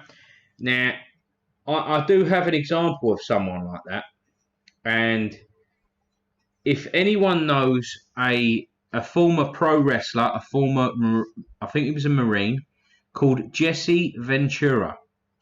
Jesse Ventura went against the American government, the Democrats and the Republicans, and he said, they're all fucking lying. And he was the mayor of his own town. He actually did really well as a politician. And he was going for the presidency and for Congress and things like that. And he had some great ideas. He was neither left nor right. Not left or right. He was down the middle. And they tore him down. They set him up with Chris Kyle. Chris Kyle, they both went to a Marines. Marines have like gatherings for old Marines, current Marines, and not so much new Marines, but old. They all have like a conference, like a fucking. I suppose it's a conference, right? It's a real thing. You can look this up on YouTube. What happened to Jesse Ventura? And that Chris Kyle, the American sniper, spread a complete lie. Oh, thank you. A tad more thought. Thank you. A tad more thought. I really appreciate it. Chris Kyle spread a lie, which was proven in court, that Jesse Ventura had attacked him, or that had said some stuff about him, so he punched up Jesse Ventura, which Jesse Ventura was like, no, he never fucking touched me. And this lie was spread, and it cost Jesse Ventura quite a lot of dollars, but he managed to sue the Kyle estate. Chris Kyle died during this, so it looked even worse for him. Chris Kyle was randomly shot. Randomly shot at a shooting range, right? That's odd, isn't it? That's odd. So Jesse's career was up the wall because the mainstream media was out there asking him questions. How can you sue the widow of Chris Kyle? And he's like, I am not suing the widow. The insurance companies will be paying for all this. Fucking ruined him. They absolutely ruined him because he was exposing 9/11 for being a government setup. Loads of shit. He absolutely went at them. He was on Piers Morgan, sitting there with Piers Morgan, exposing the American government for their corruption and stuff like that. And suddenly he was going to just, get in a fight with Chris Kyle, this American hero, and then sue his widow, even though this shit happened before Chris had died mysteriously. Fucking bullshit. They stitched him up, and he was going to be a common sense party.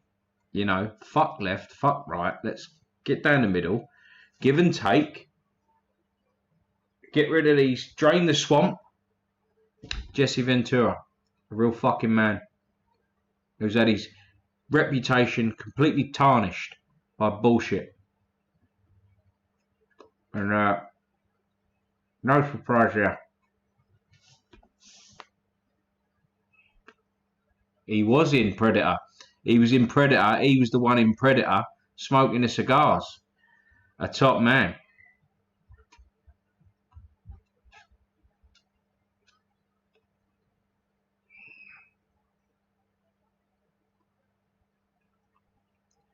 Chris Kyle, who said he smacked Jesse Ventura in the face. Yeah, he made up a complete lie.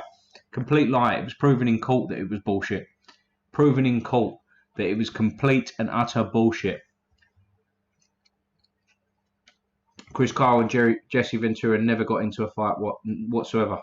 It was all a lie to tarnish. Jesse Ventura is no longer allowed back to these Marine meetings or anything like that.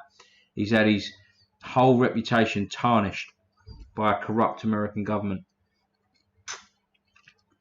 It's disgusting, but there is hope. Trump is draining the swamp. Trust me on that one. He is draining the swamp, and he's going against the powers that be. There was only one man that was ever going to do it, and it had to be a billionaire, and it had to be Trump, because the shit don't stick to him. Every shit they've tried slinging at him, the Russian collusion, the tax return stuff, all that stuff, none of it stuck to him. He's got a good team around him, and they're protecting him, good security.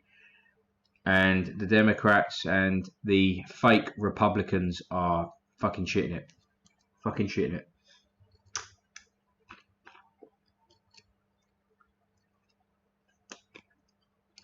No, I didn't see Piers Morgan this morning. What happened to Piers Morgan this morning?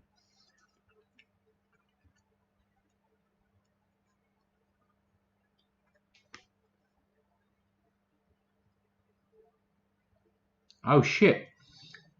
So Tommy Robinson's been arrested for putting someone on their ass for spitting at him. Spitting at someone is assault. If you get spat at, that is assault. Fuck that. That's bullshit. That's terrible. Just keep me updated, people. I'll keep this coming. Let me see if I can find it. What's happened to Tommy Robinson? Tommy Robinson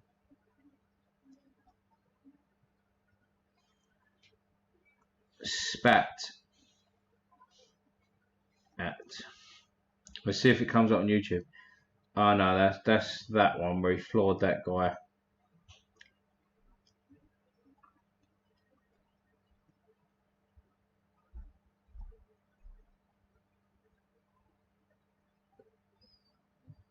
Alright, ain't coming up in there.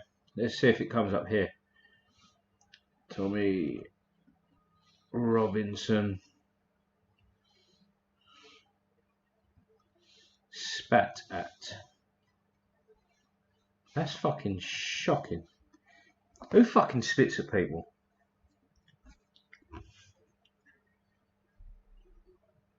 Oh, ain't coming up. Oh, here we go. Routes. No, that's at Centre Parks. That's the Centre Parks assault. No, it's not coming up for me, people. So keep me updated.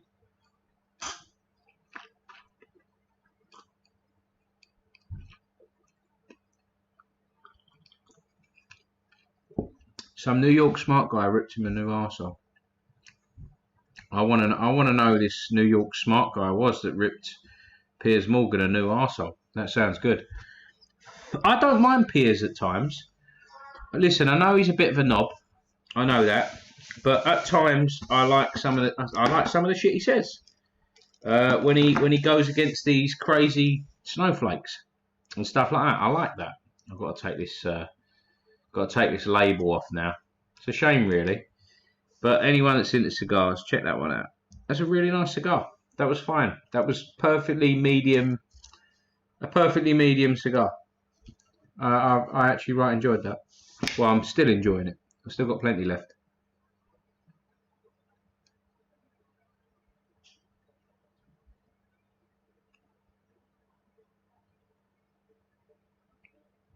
I bet Jonathan Wong was there. My friend Jonathan Wong.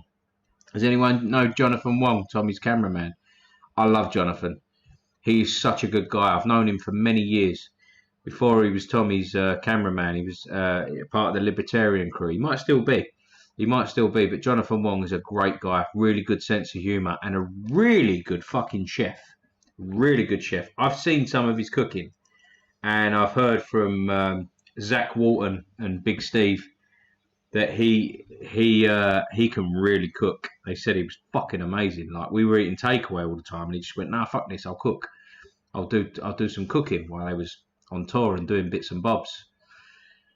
And Jonathan Wong, my man, he can fucking cook. He's great. He is. I remember meeting him down Speaker's Corner was the first time I met him with the Generation Identity crew, and he was there, you know, doing his thing, camera in, and he's great. I see him the other week when I went and met. I went to Paul's court day. I don't know if anyone knows, but let's talk about that. Paul was in court a couple of weeks ago, wasn't he, on terrorism charges? So there was meant to be a big speech thing. I was going to be speaking. Ashley was meant to be speaking. Tommy Robinson was meant to be speaking. A guy called Rimmer. I've met not Arnold Rimmer. I'm thinking of fucking Red Dwarf here. Something Rimmer and the guy with the hat. What's his name? John the Hat, Jim the Hat, Jimmy the Hat from Wake Up UK. A few people were supposed to be speaking, doing a big event for this, and that event got cancelled because of the COVID and whatnot. So fair play, event gets cancelled. No worries. So I thought that was it, but I met up with Paul on the Sunday before, and he took me on a Jack the Ripper tour, like a proper Jack the Ripper tour. We went to all the old streets.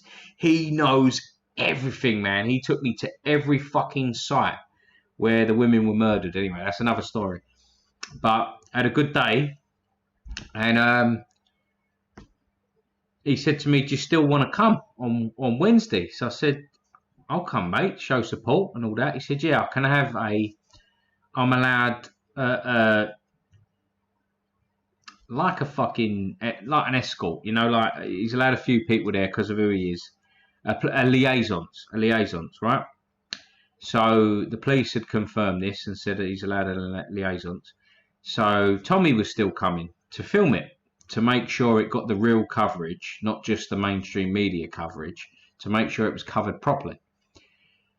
And I turned up there at the station I was told to go to, and to wait somewhere for the rest of the people. So I got out the station, walked around to where I needed to be, and stood there, immediately approached by police.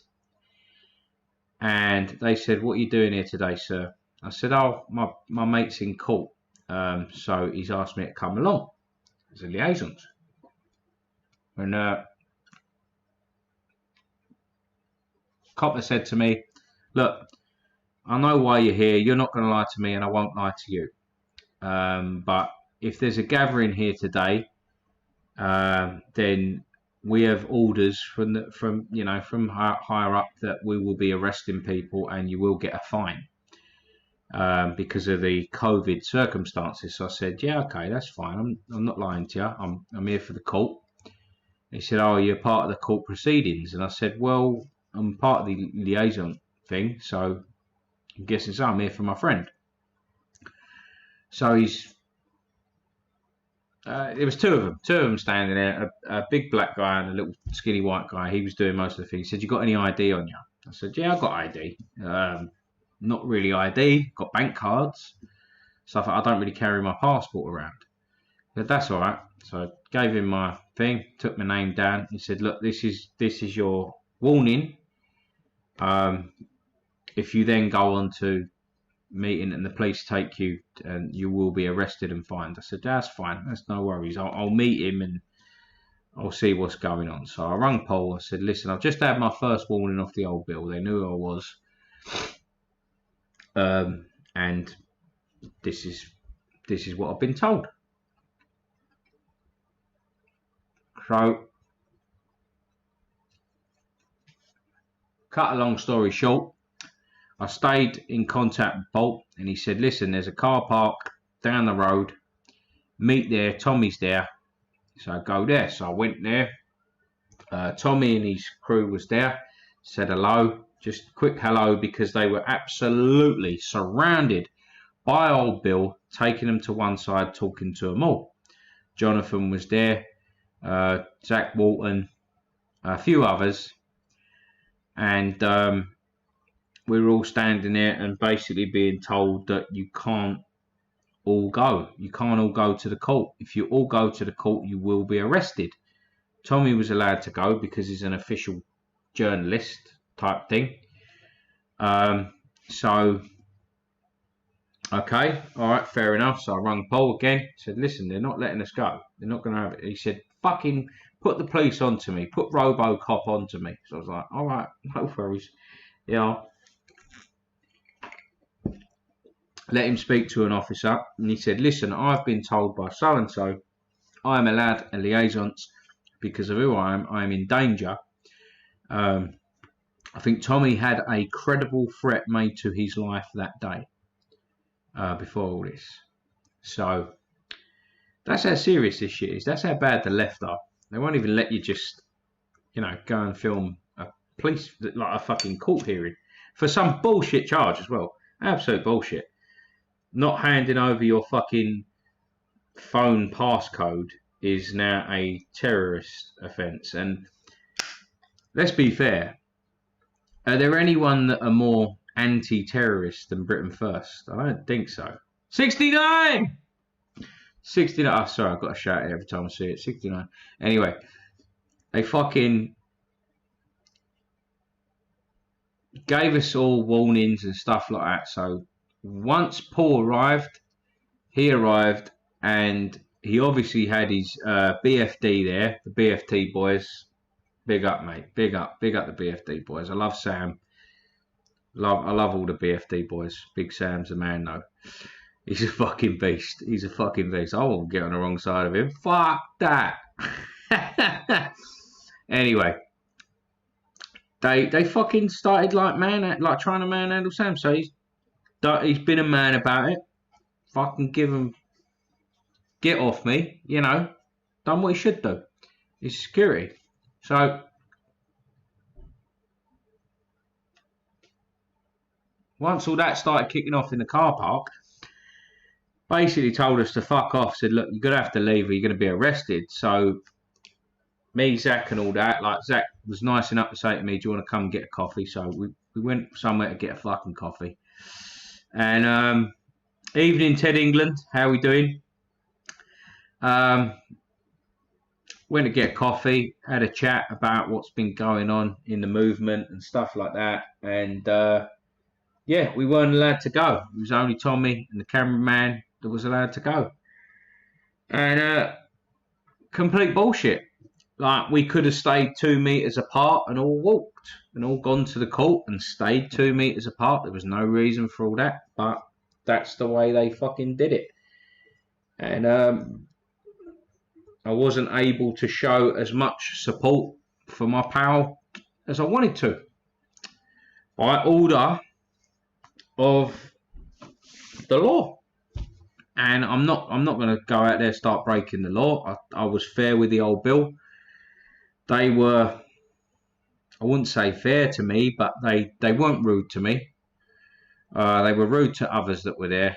There was a couple of knobs from the old bill, on the old bill side, a couple of knobs there. It was trying to be a bit too, you know, probably had an agenda of some sort, probably lefties that voted Corwin or something and didn't like us. But I didn't deal with any of them. They were okay to me, kind of thing.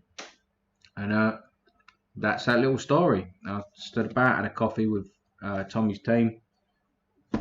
Fair enough. And I went on my way. And I was wearing a fucking suit, thanks, Paul. He said to me the night before, I said, "What attire are we wearing? What sort of cloth are we going to be wearing? Wear a suit." It was fucking, what was it, 26 degrees. I'm English. We're not used to fucking hot weather like that. And that ain't hot, you know. You go to South American country, you're looking at 33 minimum. But still, 26 fucking degrees. Wearing a fucking suit, standing about. So I was like, no, I'm going to stand about all day for that. And I can't even go to the court. I can't even meet up. Can't do nothing. Old Bill, follow me. You know. And they followed us. They followed us all the way to King's Cross Station. And stood with us.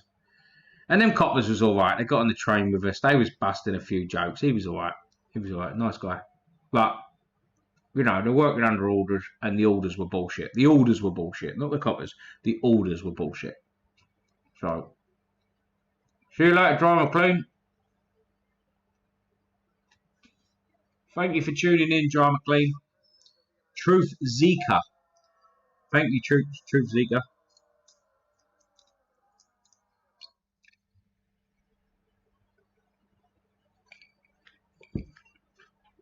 So, what's been happening with people's lockdown? Tell me some of the shit you people have been up to on lockdown. Come, let's have some. I've had enough of the political ranting for now. I've said my piece on Black Lives Matter. I've said my piece on most of that shit. Let's see what people have been up to on the old lockdown. How's it been going for people? Because I'll be honest, it done my fucking brain in after a couple of weeks. It was like, oh god, this is brutal. This is fucking brutal. And shout out to the Proud Boys out there as well. All right, Truth Seeker, all right.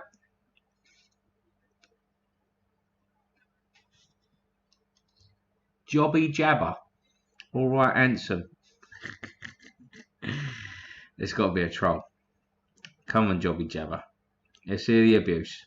Get it over and done with. If you're not though, sorry. Timmy Boys. I got a dose of COVID. You got a dose of COVID, did you? Yeah. Yeah. I think I had it. I think I had the COVID. I think I had it because my missus ended up getting ill after me, and she ended up with ended up losing her sense of taste and smell, which wasn't diagnosed at the time. Do you know what I mean? We just self-isolated. I'm sure you saw the videos of me self-isolating, driving myself fucking mad. It was rotten. You made friends with a neighbour. Top man. That's good. At my pals drinking beer in the sun. Well, that sounds like a fucking plan. And fishing for big carp. That sounds even more of a plan. That's fucking great. Online porn and barbecues with the missus. Little Pete. Well done, mate. Everyone loves a bit of Johnny Vaughn. Bit of Johnny Vaughn. You know, my lockdown was spent speaking to myself like a schmeagle. Yeah, that's brutal. I was like that in all time. I was like that. You went on your own. See my pals most days. I think it's turned me into an alcoholic. It has me and all. I've drunk every day this week. I'm not drinking tomorrow. I'm not going to drink tomorrow. Fuck that. I'm done with it. No, actually, it's Friday, isn't it? Yeah, I'll have a drink tomorrow. I'll give it a rest Saturday. I think it's term. The juice, lockdown, work, wanking, work, and more wanking. Good on you, son. You bash that bishop. You do what you got to do. Strangle that little rabbit. Taking cans of Stella and sitting on the closed pub wall. Oh, that sounds sad. But good on you, Lee Smith. That's what you like to do. Good on you. I ain't judging. No judging from me.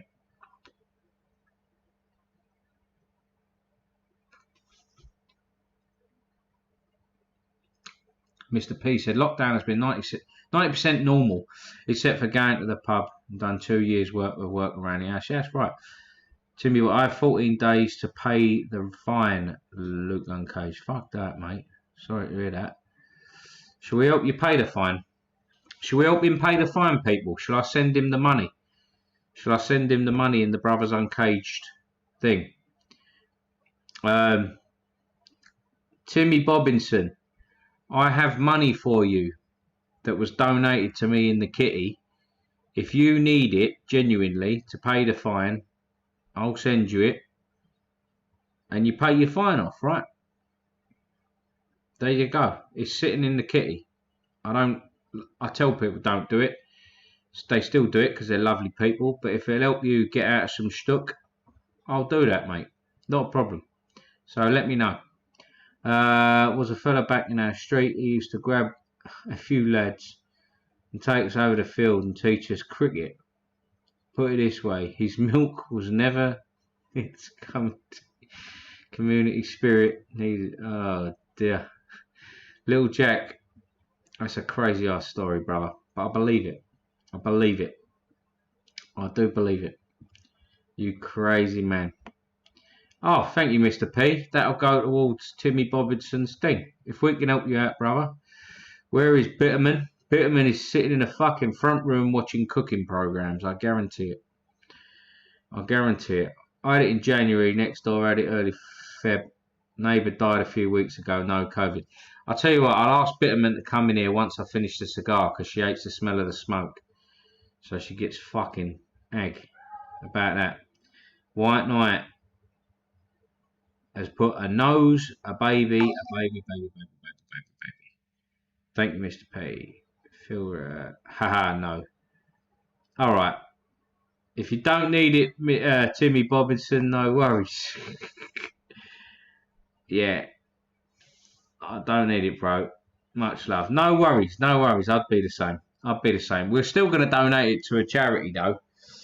I just need a few suggestions for what charity it is. I'll have to hold a vote. I'll hold a vote on the old Telegram. I'll hold a vote. And whatever people vote for whatever charity I send it to, we'll do that. I'll get round to it, I promise. I've just had a busy week being back. Listen, don't... Thank you, Muckham. It's going to charity, trust me. I promise you. The last time I did it, it went. But you don't feel the need to donate because I tried to get rid of this. But if it goes to charity, then what does it matter, I suppose? You know.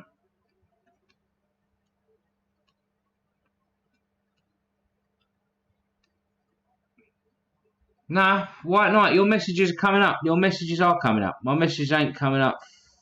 Ain't coming out, lads. I can see him going up his column, but I think... Oh, fuck's sake.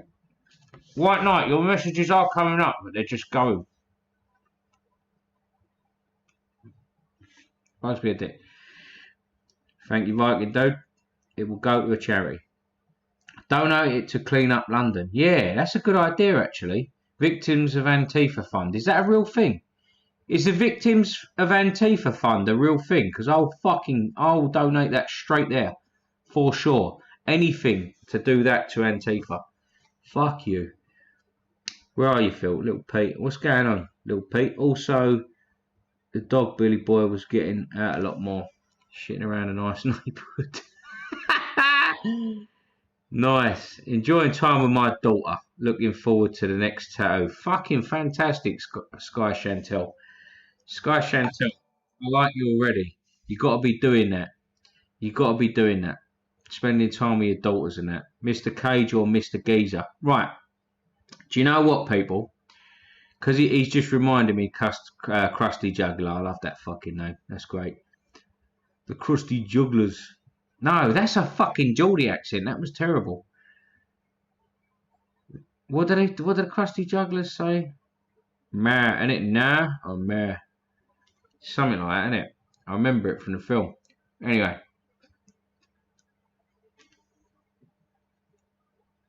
What's that about McNucknall? Fuck China. This modified flu. January 2020, not earlier. Communist cunts. Just saying. Fair enough, Tom Wolf. Homeless Veterans Charity. That's good. Donate it to the Greta Thunberg. No, it's not going to Greta Thunberg, mate. I get it. I get the wink. Anyway, no refugees either. It's definitely not going to fucking refugees. Danny Byrne. Anyway, sorry, yeah, Mr. Cage or Mr. Geezer, what Krusty Juggler said, right? I have, right, this dream with my friend from work, where I used to work, and we wanted to open the best man cave bar type thing. It's a masculine bar, right? The best one there's ever been, right? It was going to sell all kinds of ales, all kinds of beers, all kinds of spirits, any spirit you can fucking think of, good ones. We were going to have there, so like a whiskey bar. Going to sell cigars. Going to have a walk-in humidor, so all different pipe tobaccos, cigars, stuff like that. Then we were going to have cabinets with beard oils, beard combs. Out the back was going to be a barber, just a single guy to cut people's hair, men's hair, stuff like that. No offence to the women. Women are allowed in this place, but you've got to understand this is a man cave. You know, have nice old school leather settees, good bar stools, good bar tables, stuff like that. A smoking lounge, so it was going to be air conned, and you were going to have, that would be the place you can buy a cigar, go and sit in there, enjoy a cigar properly. Because this, how long have I been smoking this thing? I've been on the fucking stream 2 hours, and I sure lighted this half hour in, lit this half hour in, something like that, or 45 minutes in. So, great cigar, by the way. It's lovely. So, we'd have a PlayStation set up, big screens with sports such as UFC, football, no cricket. I'm sorry, people, I don't like cricket. Something exciting, you know, ice hockey, things like that. Sports on the channels all the time, other things if we wanted to. It was going to be really wooden, rustics and brickwork in there. Pictures on the wall, like the old school pub pictures. Guns on the wall. We weren't sure if this would work, but like a shooting range out the back for crossbows. But then we thought, drink, crossbows, maybe not a good idea. So maybe not that. But like a man shit, you know, an anchor on the wall, a big fucking steering wheel from a boat. Things like that, you know, and really man it up. The old dog pictures, the dogs playing pool, the dogs playing poker, shit like that. Right, great shit, you know, like a proper fucking man cave, right? Really good man cave. Porn, if you want porn on Mr. P, I'm sure we'd let you sit there watching that on your phone or something, or bring a tablet in. There's plenty of Johnny Vaughan out there, yeah, where you can watch. So don't you worry about all that. But yeah, you know, a man cave thing. And do you know what I was going to call it? Right? I'll let the comments yeah, a jukebox, a decent jukebox, yeah, decent jukebox. I'll have the spiders in the tanks up the back of the bar, so people can look at tarantulas and be interested and all that shit. And right, listen, we'd sell food there as well, proper grub, proper grub, nice stew, a nice stew every day, some Mexican food, shit like that. But here's the killer. Like I said, cans of spinach behind the bar. Yeah, gee, man. 69. We've got 69 again. Listen, the name of the place. If anyone can guess the name of this place, what we was going to call it, I don't know what I'll give you, but who can guess? I like the doghouse. That's good. I'm still open to suggestions, by the way. But when you hear my suggestion, there's a name I come up with. I think you'll like it. Frozen pint glasses in the summer. Yes, Ted England. Fucking fantastic idea. Flags. Just signed the Britain First petition. Well done. Nice one. Boxing ring. Yeah, I'd like a boxing ring in there. I would hold boxing events in there if it was big enough. I would hold boxing events in there for sure. Mr. Geezers.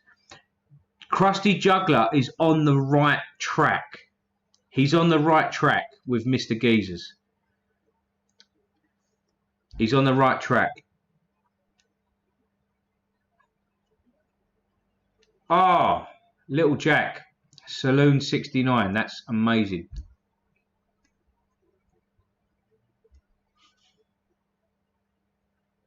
I remember Debbie Does Dallas. The Cuck Shed. Nice one, Kira. It ain't going to be that, that's for sure. But I like Krusty Juggler's on the right. He's on the right track here. He's on the right track. No, Diane Abbott serving in a bikini. That fucking ain't happening. Geezers need excitement. They do. But no, that's not it. Rusty trombone. I like that as well. Jesus, Geezers. Oh, you're so close. You're so close. You're so close. The House of Deprivation. Mr. Cage's House of Deprivation. I like that as well. We need more roughneck Christians like yourself. I converted in jail. Wasn't going to go Islam no matter what. Well done, little Pete. Fucking right and all. We need more people like us. Pub in Buell, Nottingham, used to have a boxing ring to sort out the punch-up. Yeah, that's a great idea. It does sort out punch. It sorts out problems. The Down and Outs. Handbugger. Patriots Lounge. I like Patriots Lounge. Boozy Blinders. That's a good name. It's a good name. Right, who wants to know it? Who wants to know the name? Top Geezers. Geezers Den. You're so close. You're so close. You're on the right track with Geezers. But no.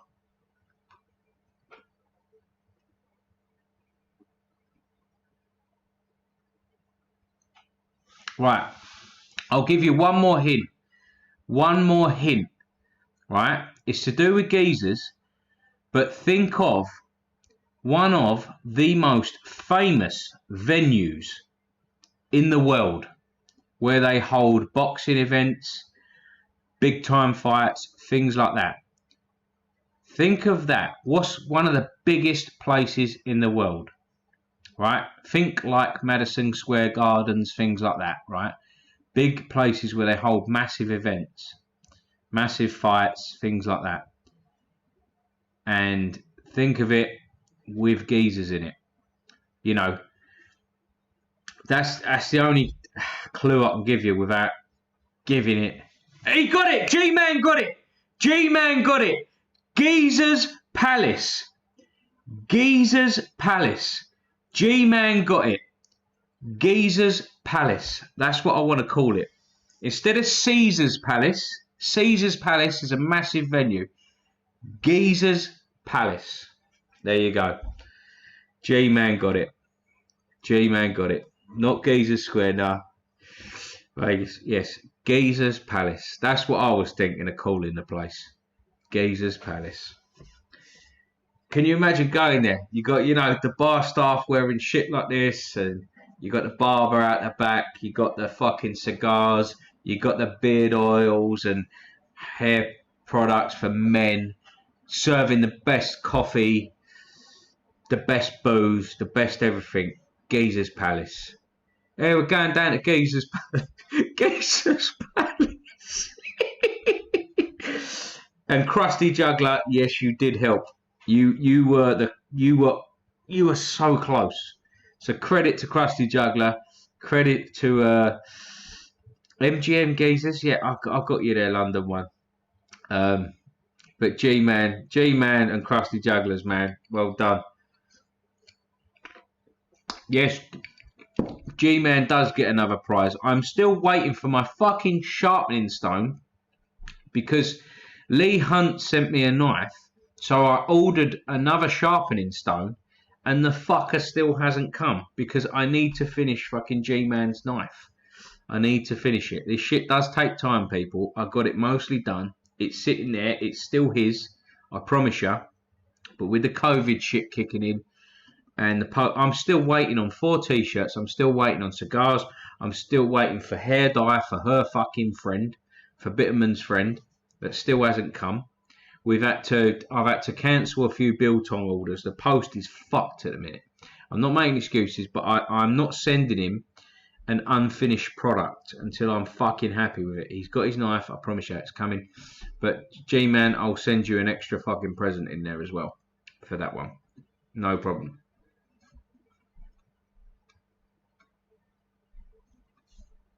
And yes, fair maiden, I am still going on about my Geezer's Palace. I want that. I want that place. I'm telling you now. Fair maiden, that shit will happen one day. I will buy a plot of land or a place and I will open Geezer's Palace. That's the dream. That's the dream. However long it takes. However long it takes. Geezer's Palace, but on a Sunday it can be Hooters. Well, why not, eh? You gotta have them nice bar staff, man. Only apply if you're fit.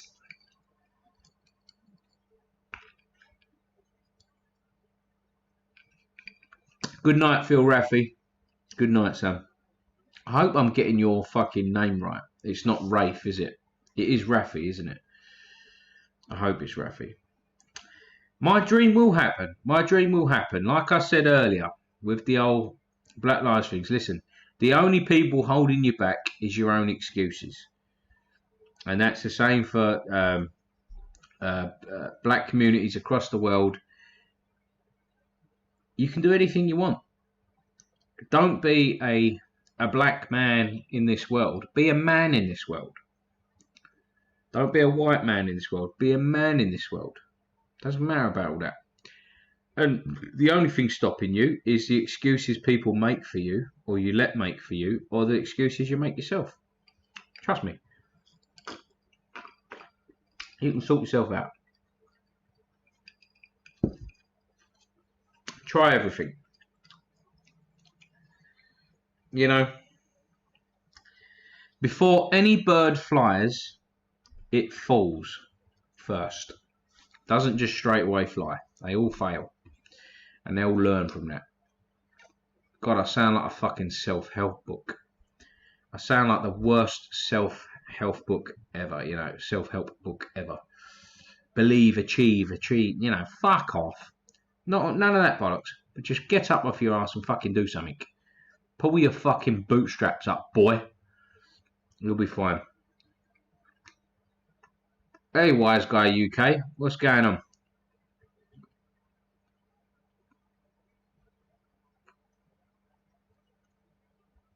Spear thrower, how you doing, dude? You ain't missed much. You've just missed me talking bollocks, I suppose. Look, I'm going to need a bigger trophy cabinet for my pride. You are fucking G-Man. G-Man. That was a great guess. That was a great guess. Victimhood is the new black. Mr. Pete. Shit.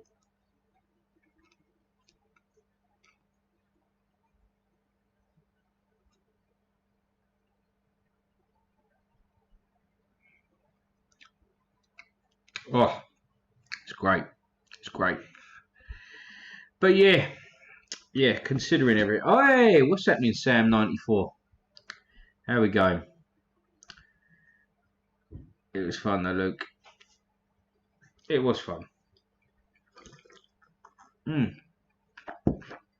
Thank you everyone for tonight, by the way. Tuning in and that. I really appreciate it. I really appreciate it. And don't forget to keep the suggestions for charities coming in so we can compile a list and we'll have votes on it. Yeah, we'll have votes on it. I'll find genuine charities and we'll chuck the money in there. It'll be fine. Well, you've got a great DJ here, DJ Easy P. Is that right, yeah? Oh, Greta Thunberg dropping the truth bombs. R. Kelly believed he could fly. He was wrong. Oh, jeez. I believe I can fly. That was, I never liked that song. I never liked that song. I must have been the only person around then that didn't like that song. I liked the film. Space Jam was cool. It was okay. Hey, Robbie Fry. Good, thanks. Good. Glad to hear it. Eric J. At first, you don't succeed. Skydiving is not for you. Oh, God, that's a good one. That's a good one. I like that. Who's your fave boxer, mate? Oh, now there's a question. I don't know if I've got a favourite boxer.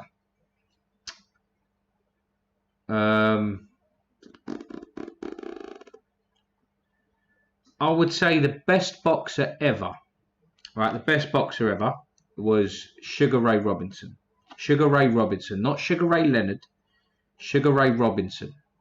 Okay, best boxer ever. Got a record that no one can compete with. He was beat a few times. Jake LaMotta banged him out once or twice.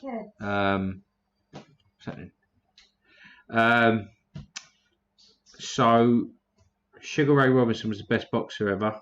Second to him may have been Joe Louis or Rocky Marciano, because Rocky Marciano went 50 fights of being unbeaten, and they wasn't easy either. It wasn't easy fights for him. He was just an hard bastard. Probably the best brawler ever. Best brawler ever. Was Rocky Marciano. Joe Louis probably at second. Rocky Marciano at third. You've got Cesar Chavez was in there. A ridiculous record. Ridiculous record. He was like fucking 70 fights unbeaten. What was he? No, he was a lot of fights unbeaten. Something stupid. I don't know. My favourite boxer ever, right? Listen, I grew up at a time, like when I started boxing. When I started boxing, my favourite boxer at the time was Ricky Hatton. Ricky Hatton. I loved Ricky Hatton. Loved his style. Loved that he was a Brit. You know, really got behind him. Really got into it. So I'd say my favourite boxer ever was either Joe Calzaghe or Ricky Hatton, because at that time that was who I was, you know, idolising. And Joe Calzaghe was ridiculously good as well. Didn't go to America early enough for my liking, and a lot of people's likings. But then fights, the trouble with boxing is it's so corrupt. It's so corrupt, it ruins it. You know what I mean? It always leaves a bad taste in your mouth.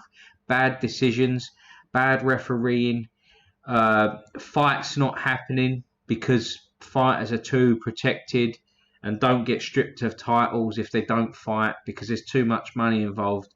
Whereas, even though I boxed myself, I am more of an MMA man. I like MMA better. And that's mainly because of pride and, well, pride's gone now. So mainly because of UFC and Dana White. The way Dana White runs it is how boxing should be run. If you don't fight and you don't take the fights we give you, you can fuck off. Okay? And to prove that point, John Jones was seen at today's riots. John Jones is the light heavyweight champion of the world, one of the best fighters ever. And he said to Dana White, if you don't start meeting my monetary demands for fights, I will leave MMA. Dana White said, goodbye, have a good life. Goodbye, have a good life. We have offered you the right money to fight Francis Ngannou, who's a heavyweight. So John Jones would be moving up to heavyweight, which is dangerous. You've got dangerous people like Stipe Miocic in there, Junior Dos Santos, plenty of badass fighters in there. Francis Ngannou being the one that he would fight. Daniel Cormier still at heavyweight, I think. He just tells them to fuck off. You're not going to do the fights. Like when you're in the UFC, you will fight the best. For your current status, you will fight the best fighters, and the best fights always happen. Apart from Khabib and Tony Ferguson, I don't know how much people know about MMA, so I might be boring people here. But basically, that's how it should be run. John Jones was seen at the riots today, by the way, disarming. He was doing the right thing. He walked up to this little white Antifa person and said, give me the fucking spray can, give me the fucking spray can, give me the fucking spray can, and snatched the spray can out of his hands. Good on John Jones. Well done for that shit. Credit where credit is due. But Dana White told him to fuck off. You know? So,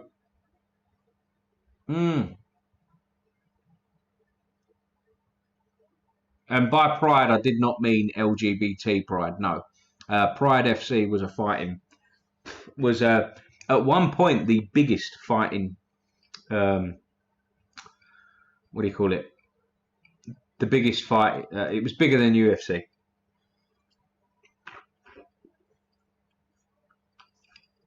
Yeah, little Pete. Connor's a good showman, a good ambassador for the sport in some ways, a bad ambassador for the sport in other ways.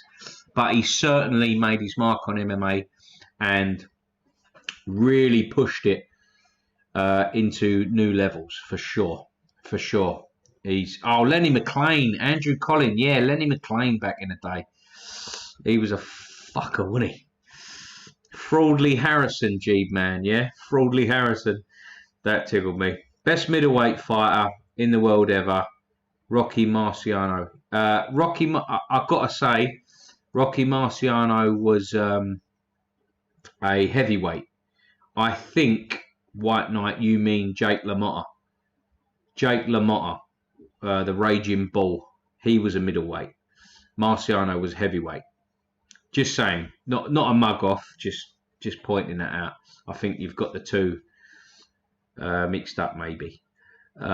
Easily done. Both Italian American fighters, and God bless them both.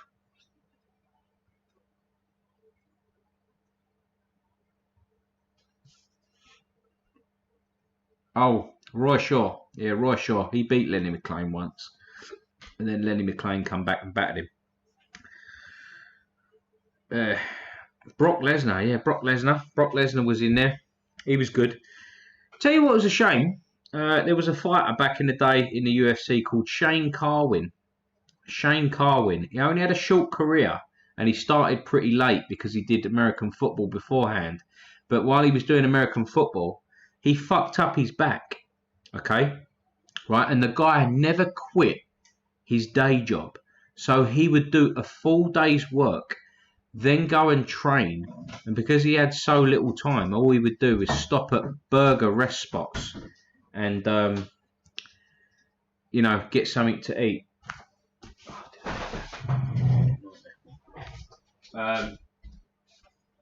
So he would have a pretty poor diet because he was trying to fight in the UFC at the top level, and he was one of the heaviest hitters ever in the UFC. He was a serious force to be reckoned with. Just he had injury problems and never quit his day job, so he wasn't fully committed. If he would have been injury free and fully committed, he could have been one of the best ever. It was such a shame to see him not meet his full potential. He could knock people the fuck out. He nearly beat Brock Lesnar. Nearly beat him in the first round. Nearly knocked him the fuck out. But he got taken down in the end and couldn't do it. No, the chat's still there. Chat's still there for me. Karaoke Kings. The chat is still there. It says it. Ken Shamrock. Yeah, Ken Shamrock was in there. Ken Shamrock was pretty good. His brother was better. Frank Shamrock, lesser known. Frank Shamrock. Frank Shamrock was a really fucking good force to be reckoned with. Really was. And the Gracies, yeah, the Gracies were unbelievable. It was Royce Gracie that really put Brazilian Jiu-Jitsu on the map. But he wasn't the best Gracie. There was Rickson Gracie that was better than him. Rickson Gracie was better than him. Rickson Gracie was the best Gracie of them all. And he never fought the UFC for reasons. Can't remember the exact reasons, but they chose Royce. And Royce Gracie was only a little man as well. He was really small. Didn't have a lot of muscle, but he fucking went in and dealt with a lot of people. He won UFC 1.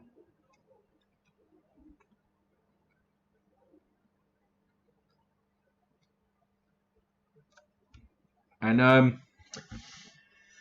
reckon I'll wrap it up. I'll wrap it up at about 10:30, people. About 10:30, I'll wrap it up because it is difficult doing it on my own. You know, when I've not got someone here with me to bounce off of. So I will be looking for someone to come and do this with me. Once I can figure out how to do it, I'll get another person in. Whoever wants to do it, put your name forward and we can bounce off each other. It's, you know, me and my brother had something special here. It was really good, you know. The months we did it, it was a decent show, you know. We could sit there bouncing off each other, have guests on. He would take care of the stuff I couldn't do. I would deal with other things like booking people and getting the word out there. A real shame, but it is what it is. That's life, isn't it? That's life. And I'll wrap it. Yeah, Fedor Emelianenko. Tom Wolfe smashed it. Fedor Emelianenko, for me, is the best MMA fighter that ever lived. He was the best ever. He beat the best of the best. You can only be... John Jones is coming close to that. But the trouble is with John Jones, the drugs problem. He tested positive for steroids. And I think he lost to Alexander Gustafsson in the first fight. I think he lost his last fight against the Mexican dude. Or the Mexican-American dude. Can't remember his name now, which is bad. I'm just terrible with name. Spear thrower. Yeah, Naz was good in his day. Remember Marco Antonio Barrera battering him, though? He got a bit too flash, didn't he? It was a great show with Fonz. I'm sure he'll come back. I hope he does, you know. I hope he does. The Last Emperor, yeah. Fedor Emelianenko, best MMA fighter ever. There's a few coming close. Do you know I'm really watching at the minute? Justin Gaethje. Justin Gaethje is the total package. I think he can beat Khabib. I really do. I really do. If anyone can do it.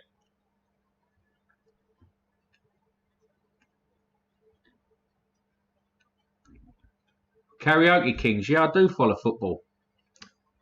Who can guess what football team I support? Yeah, I'll wrap it up about 10:30. If it goes on a bit longer, it goes on a bit longer. But thank you for everyone for tuning in. Thank you. I really appreciate it. You know what I mean? I'm sitting here doing it on me Todd, trying to keep it entertaining as I can. And I've had a really good, consistent viewer count here. So I really appreciate it. Like, fucking, it means the world to me. It means a fucking world to me. Thank you. Because it was hard, you know what I mean? I was going to give it up. I was going to give it up at one point and say, look, I can't do it. I can't do the show. Without my brother, it's not the same. So But Diamond Dan stepped in, so big props to Diamond Dan. Oh yeah, look, everyone's got it. West Ham, yeah, West Ham. I'm West Ham. West Ham through and through. I do love me West Ham. We love you, West Ham. We do. We love you, West Ham. We do. Yeah, I will forever blow bubbles. And not those kinds, you dirty gits. Don't start thinking things. I'm watching yous.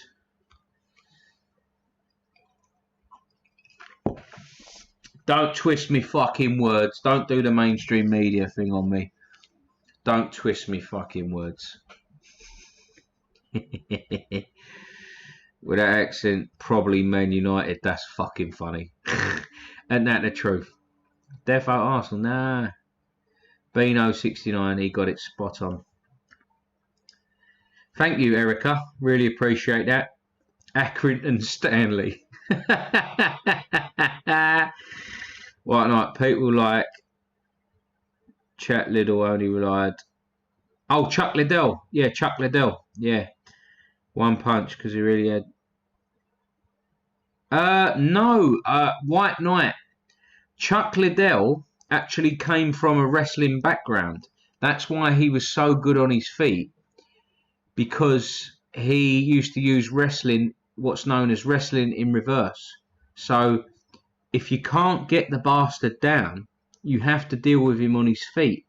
Because he was that good of a wrestler, people couldn't get him down. It was only when Rampage Jackson came along and knocked him out, he got a bit gun shy and his chin went. He just passed his sell-by date. He just got old and went past his best. The same thing happened with Fedor. Once Fedor got to a certain age, they just lost it. They just lost their talent.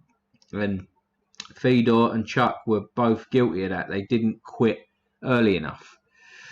So I just got to point that out. Not my girlfriend. Who's Bubbles? Not Michael Jackson's fucking monkey Bubbles. No, not that Bubbles. My first kit was West Ham. Pissed my dad off because he's a Gunners fan. Good on you, spear thrower. Good on you. Oh, look at Fair Maiden, Chelsea. Yeah, all right. Chelsea. Good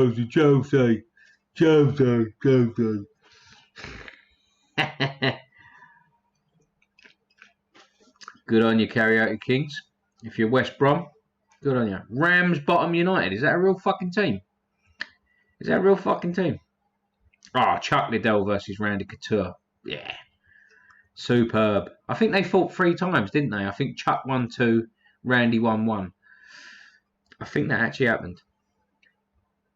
Who was the boxer nicknamed Lantern Jaw? I don't know that. That's quite a funny fucking name though. Because it would swing, yeah? Like a lantern, I guess. Oh, it's glass. Glass jaw, yeah. If it was Lantern Jaw, it's probably fucking Fraudley Harrison.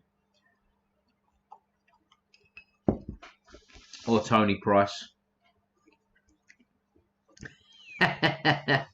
London fighting each other over football teams. Yes, that's fucking... We were the best at it though, the ICF. The famous ICF. We were the best. West Ham. No doubt about it. Sorry people. But West Ham were the best firm in the country. That's why all the films are always made about West Ham hooligans. Nice place, Rams, but I've never been. Birmingham City. Good on you. No, he looked like Desperate Dan. Oh, okay. I don't know this guy. The door when he was... Oh, Theodore, when he was younger. Yeah, nice one, White Knight. Yeah, I agree with you. Yeah, Chuck knocked Randy out twice. Yeah, I thought he did. I remember watching him. But Randy beat him the first time, I think. And then Chuck done him up twice after that. Khabib, bit too jihad for me after the threats to Conor. I know what you're saying. Yeah, that annoys me about Khabib. But Khabib comes from a little town in Dagestan, Russia. That's how they are. They're very primitive there, but it's not like Pakistan or Afghanistan or anywhere like that. It's a totally different way of living. Very old fashioned, very traditional, and it's not a crime ridden place. There's no grooming or things like that go on there. So I know what you're saying. I know what you mean. It's a bit like because you saw his wife at his wedding had a fucking like full rag over her head. You couldn't even see her face. And that's the way they are over there. There was a black cameraman from America that went over there with the team and were filming and stuff like that. And he didn't realise he couldn't greet the women. Like that wasn't allowed. He wasn't allowed to say hello to them or look at them or anything like that. It was weird. I don't like stuff like that. It's a bit too primitive for my liking. Good night, Luke. Good night, Jim Jones. God bless you. No, of course. Yeah, look him up, Andrew Collin. Let me know. Dagenhamistan. Plenty of goat abuse, though. Well, mate, I don't know. It could be. The home of the Peel Tower for Sir Robert Peel, who I think may have been spinning in his grave lately. Respect, Luke. Yeah, respect, White Knight. Top man. Jim Jones, good night, Erica. Right, I'm going to say good night, people, because I'm going to finish my drink.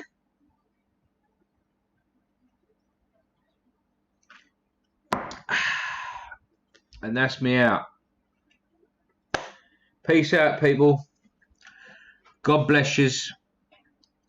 GSP, yeah, GSP's up there. GSP, Fedor, John Jones, amongst the best. Stipe Miocic may get there one day. Daniel Cormier may get there one day as being the best ever. Dominic Cruz was on his way to being there, but too many fucking injuries.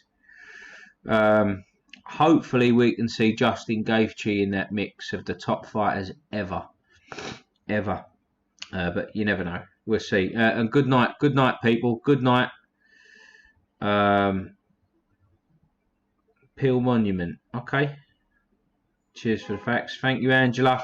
Thank you, Tom Wolf. Thank you, Andrew Collin. Thank you, Karaoke Kings. Thank you, Robbie Fry. Thank you, Bino. Thank you, Erica. Thank you, Wise Guy. Thank you, Di Haggis. Love you, geese. Thank you, Fair Maiden. Thank you, darling. You always do me a good, sir. You're a fantastic Fair Maiden. Ollie Mac, Little Pete. Thank you to everyone that tuned in tonight. I'm trying to keep up with the people coming in and writing. Viking dude, nice one, dude. Krusty Jugular. Krusty Jugular. That's a sick name. No, Krusty Jugular. Thank you. I really appreciate it tonight. You've been fantastic. Look at that. Ending a stream with 54 people in the fucking room. Thank you. Listen. Churchy, thank you. Good night. Good night and God bless, people. Muckham, nice one, dude. Ta-ta, darlings.